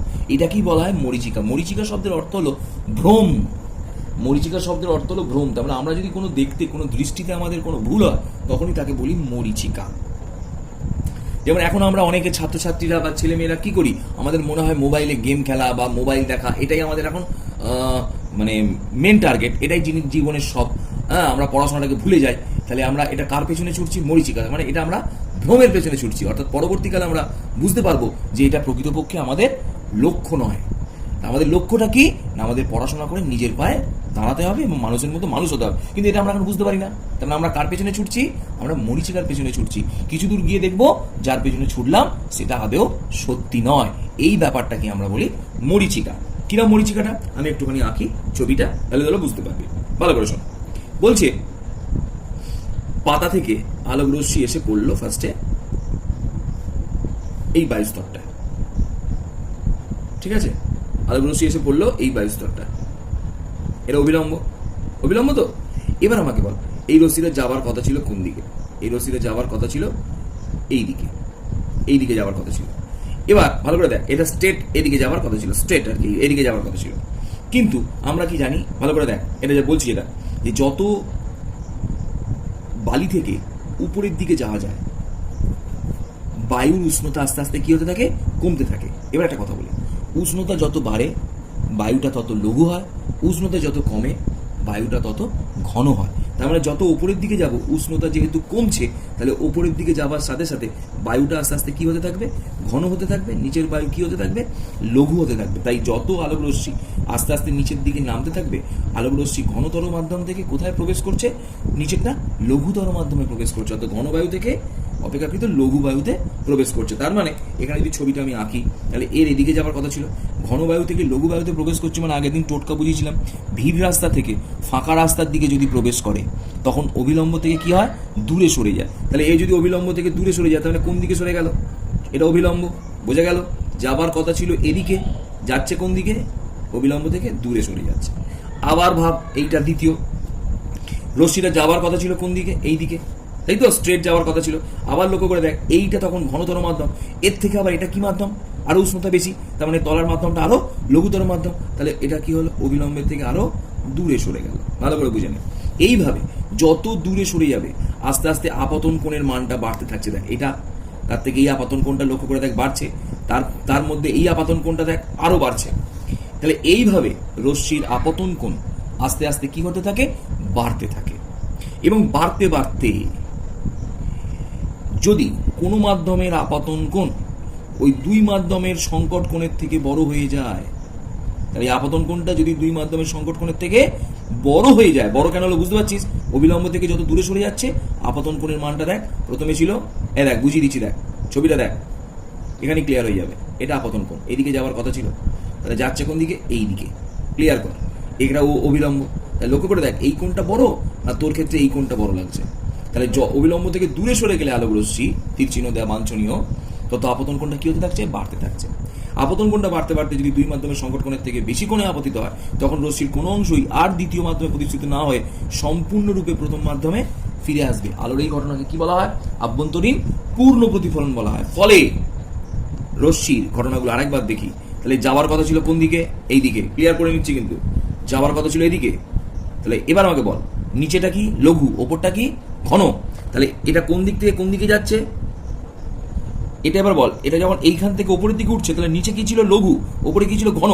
তাহলে এই রশ্মিটা লঘুতর মাধ্যম থেকে ঘনতর মাধ্যমে যাওয়ার চেষ্টা করছে। আগে যারা ছিল ঘনতর থেকে লঘুতর, এবার ওপর দিকে ওঠার সময়, এটার নাম ছিল ঘনতর থেকে লঘুতর, ওপর দিকে ওঠার সময় লঘুতর থেকে ঘনতরতে যাচ্ছে। তার মানে ফাঁকা রাস্তা থেকে ভিড় রাস্তায় ঢুকছে। তারপরে আমরা সাইকেলটা কোন দিকে সরাবো? রাস্তা গাবে, অর্থাৎ অবিলম্বে দিকে সরাবো। তাহলে রশ্মিটা যাবে, একটু বেঁকে গেল। দেখ, যাওয়ার কথা ছিল এদিকে, যাচ্ছে কোন দিকে? এদিকে। আবার চিন্তা করে দেখ, আবার চিন্তা কর। এবার আবার ধর, এইটা অবিলম্ব, এটা অবিলম্ব। ক্লিয়ার? এবার এর যাওয়ার কথা ছিল কোন দিকে? এদিকে। তাহলে এর যাবে কোন দিক দিয়ে?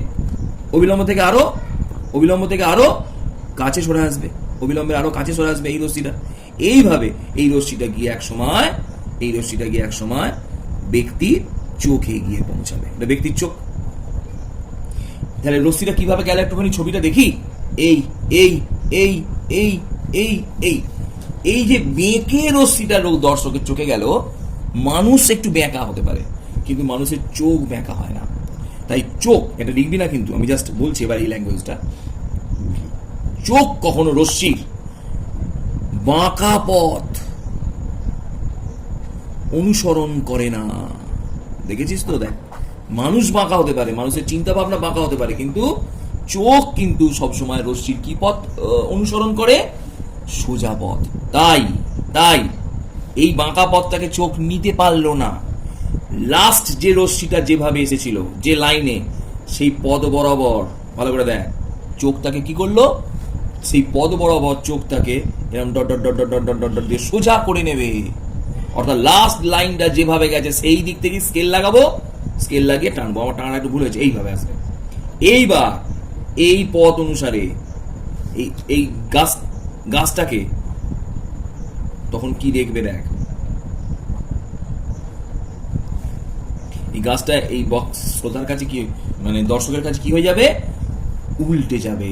তখন এই প্রতিবিম্বটা, মানে গাছের প্রতিবিম্বটা দর্শক কি দেখবে? উল্টানো অবস্থায় দেখতে পাবে। কেন দেখতে পেলো না? রশ্মি, এই চোখ রশ্মিকে সোজাসুজি করে দেখলো বলে তখন এই প্রকৃত গাছটাকে সে কিভাবে দেখবে?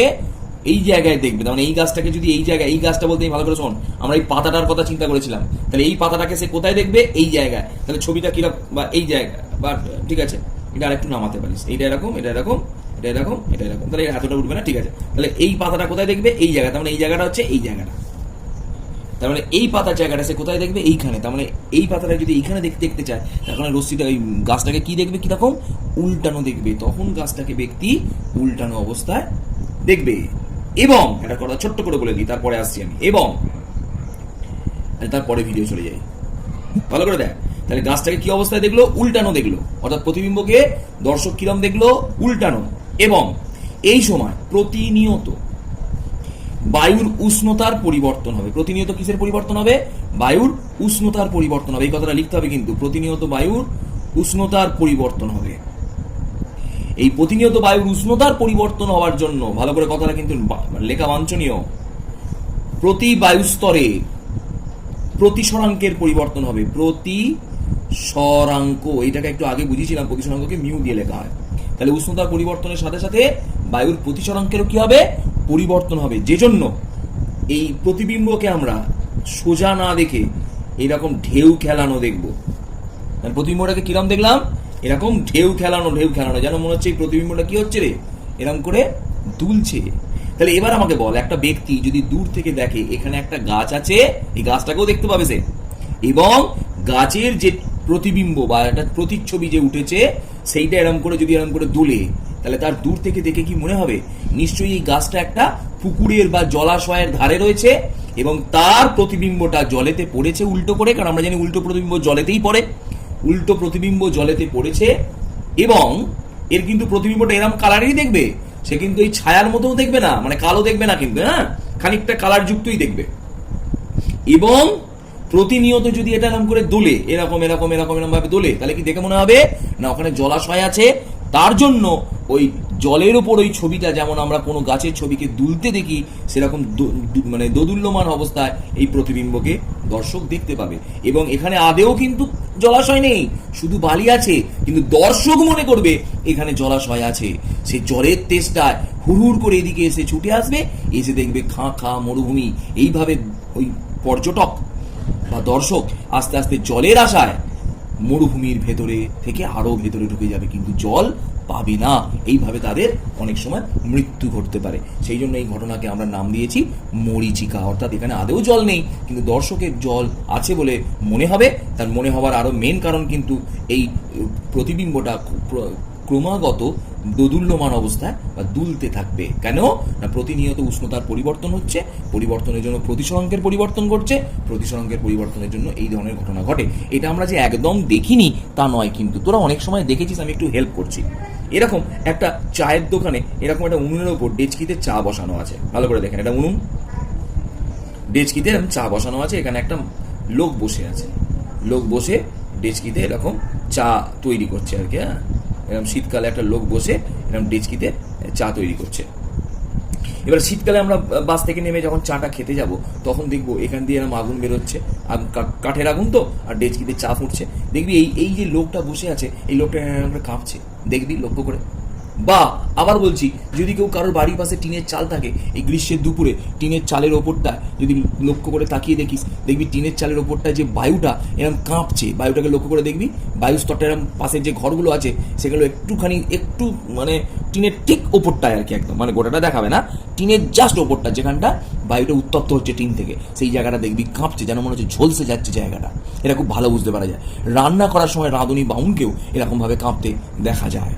যদি আমরা একটু দূর থেকে দেখি, যখন আর কাঠের জালে রান্না হয়, তখন দেখবি এই রাঁধুনি বাউনের দেহটা খানিকটা নাম করে কাঁপে। তো এটার কারণেই হচ্ছে ওই প্রতিনিয়ত উষ্ণতার পরিবর্তন ঘটছে, যার জন্য মাধ্যমে প্রতিসরাঙ্কের পরিবর্তন ঘটছে, যার জন্য এই প্রতিবিম্বটা কাঁপতে থাকবে। বুঝা গেল? এটাকে বলা হলো মরুভূমিতে সৃষ্ট মরীচিকা। এবার একটা কথা বলি, তোরা মেরু প্রদেশে মরীচিকাটা একবার পড়ে নিবি, আমি একটু হেল্প করতে পারি তোদের, ভালো করে দেখে নে। মেরু প্রদেশে কিরকম দেখাবে দেখ। ধর এটা মেরু প্রদেশের, এটা হচ্ছে বরফটা, এটা বরফের উপর বিভিন্ন আঁকা এগুলো স্তর। বরফ থেকে যত উপরের দিকে যাবে, আস্তে আস্তে উষ্ণতা তত কি হতে থাকবে, বৃদ্ধি পেতে থাকবে। বরফ থেকে যত উপরের দিকে যাওয়া যাবে, উষ্ণতা তত আস্তে আস্তে কি হতে থাকবে, বৃদ্ধি পেতে থাকবে। এবার দেখ একটা বলি, দূর থেকে আচ্ছা, উষ্ণতা কি হতে থাকবে, আস্তে আস্তে বৃদ্ধি পেতে থাকবে। তাহলে এবার দেখা গেল যে উষ্ণতা যদি এখানে 0 হয়, এখানে 10, এখানে 20, এখানে 30 এরকম সাপোজ, বা এখানে 1, এখানে 2, এখানে 3 ডিগ্রি, এখানে 4 ডিগ্রি, এইভাবে উষ্ণতাটা আস্তে আস্তে বাড়তে থাকবে। এবার এখানে যদি কোনো একটা জাহাজ, এইখানে একটা যদি কোনো জাহাজ, দূর থেকে একটা জাহাজ আসে, এটা জাহাজ, ঠিক আছে, ধোঁয়া ছাড়তে ছাড়তে জাহাজটা আসছে। এবার ছবিটা তোরা বইতে আছে, বুঝে করবি। তাহলে এবার আমাকে বল না, এখানে একটা দর্শক দাঁড়িয়ে আছে। এখানে যদি দর্শকটা দাঁড়িয়ে থাকে, তাহলে দর্শকের কাছে ছবিটা কিভাবে আসবে? দেখ, এখান থেকে রশ্মিটা এখানে এসে পড়লো, ক্লিয়ার করবি কিন্তু। এবার আমাকে বল, তাহলে উষ্ণতা উপরের দিকে বেশি, নিচে কম, তাহলে যত উষ্ণতা কম হয় এটা কি হয়, ঘনতর মাধ্যম। যত উষ্ণতা বেশি হয়, উপরেরটা কি হয়, লঘুতর মাধ্যম। উষ্ণতা বেশি হলে লঘুতর মাধ্যম, উষ্ণতা কম হলে সেটা ঘনতর মাধ্যম। নিজে বুঝে দেখ না, একটা দুধকে তুই গরম কর, সেটা পাতলা লাগবে, আর দুধটাকে তুই ফ্রিজ থেকে ঠান্ডা অবস্থায় বার কর, দেখ মনে হবে ঘন দুধটা। তাহলে ঠান্ডা বস্তু ঘন লাগে, উত্তপ্ত বস্তু লঘু লাগে। তাহলে ঘনতর মাধ্যম থেকে, এটা হচ্ছে অভিলম্ব, ঘনতর মাধ্যম থেকে রশ্মিটা এই দিকে যাওয়ার কথা ছিল। এবার বল, ঘনতর মাধ্যম থেকে যখন সে লঘুতর মাধ্যমে যাবে, রশ্মিটা কোন দিকে মাগবে, এদিকে মাগবে। এইভাবে আবার দেখাচ্ছি একটা, এইভাবে অবিলম্ব এইদিকে যাওয়ার কথা ছিল, তাহলে অবিলম্বে কি হলো, আরও এদিকে বেঁকে গেল। এইভাবে বেঁকে গিয়ে কোথায় গিয়ে পড়লো, এখানে। এবার এক সময় দেখা যাবে এইভাবে আপতন কোণের মানটা আস্তে আস্তে কি হতে থাকবে রে, আস্তে আস্তে আপতন কোণের মানটা বাড়তে থাকবে। বাড়তে বাড়তে যখন আপতন কোণের মানটা, এইখানে আপতন কোণটা আছে, আপতন কোণের মানটা, ছবিটা কিন্তু এখানে নিবি, চোখটাকে এইখানে আঁক, তবে আঁকতে পারবি। আপতন কোণের মানটা যখন সংকট কোণের থেকে বেরিয়ে যাবে, তখন রশ্মিটা আস্তে আস্তে আবার নামতে থাকবে। আমি দেখিয়ে দিলাম। এবার রশ্মি এইভাবে বাঁকা পথ অনুসরণ করতে না পারায় সে সেটাকে সোজাসুজি করে নেবে। তাহলে সোজাসুজি করে কোন দিকে দেখবে, এইভাবে দেখবে, এবং সেটাকে কিরাম দেখবে না, জাহাজটার উপরে এরকম এটা এটা চোখ না, ছবিটাকে এঁকে নেবার, এঁকে আমাকে দেখানোর চেষ্টা করবি যে আমি আর বললাম না, তোরা এঁকে আমাকে দেখাবি যে এইভাবে দর্শক কী করবে, শেষ যে রশ্মিটা এসেছে সেই রশ্মির পথটা সোজাসুজি করে দেখবে, ফলে সেই জাহাজটাকে আকাশন্ত অবস্থায় আসতে দেখবে। তাহলে মনে হবে একটা জাহাজ এখানে আছে আর আরেকটা জাহাজ আসছে তার ঠিক ওপরে আকাশে ঝুলন্ত অবস্থায়, এইভাবে সে জাহাজটাকে আসতে দেখবে। ঠিক আছে, তাহলে এটা হলো মেরুতে মানে ঠান্ডার প্রদেশে এইভাবে জাহাজকে ঝুলন্ত অবস্থায় আকাশে দেখা যায়। আর মরুভূমির মরীচিকাতে জলাশয় আছে বলে মানুষ ভ্রম করে। এটা যে মানুষ দেখে, এটাও কি মানুষের সত্যি? আকাশে জাহাজ ভাসে না, তাহলে এটা এক প্রকারের মরীচিকা মানে ভ্রম। সেই জন্য সবসময় মরীচিকার মধ্যে যেতে নেই, বাস্তবটা চিন্তা করতে হয় যে আমি কি করলে আমি নিজে পৃথিবীতে আমি একটা ভালো মানুষ হতে পারবো, স্ট্যান্ড করতে পারবো, নিজের পায়ে নিজে দাঁড়াতে পারবো, নিজে একটা সম্মান পেতে পারবো। এটা মানুষকে চিন্তা করতে হয়। ঠিক আছে, তো আমরা মরীচিকা বুঝে গেলাম, তাহলে এবার আমরা মরীচিকার পেছনে ছুটবো না।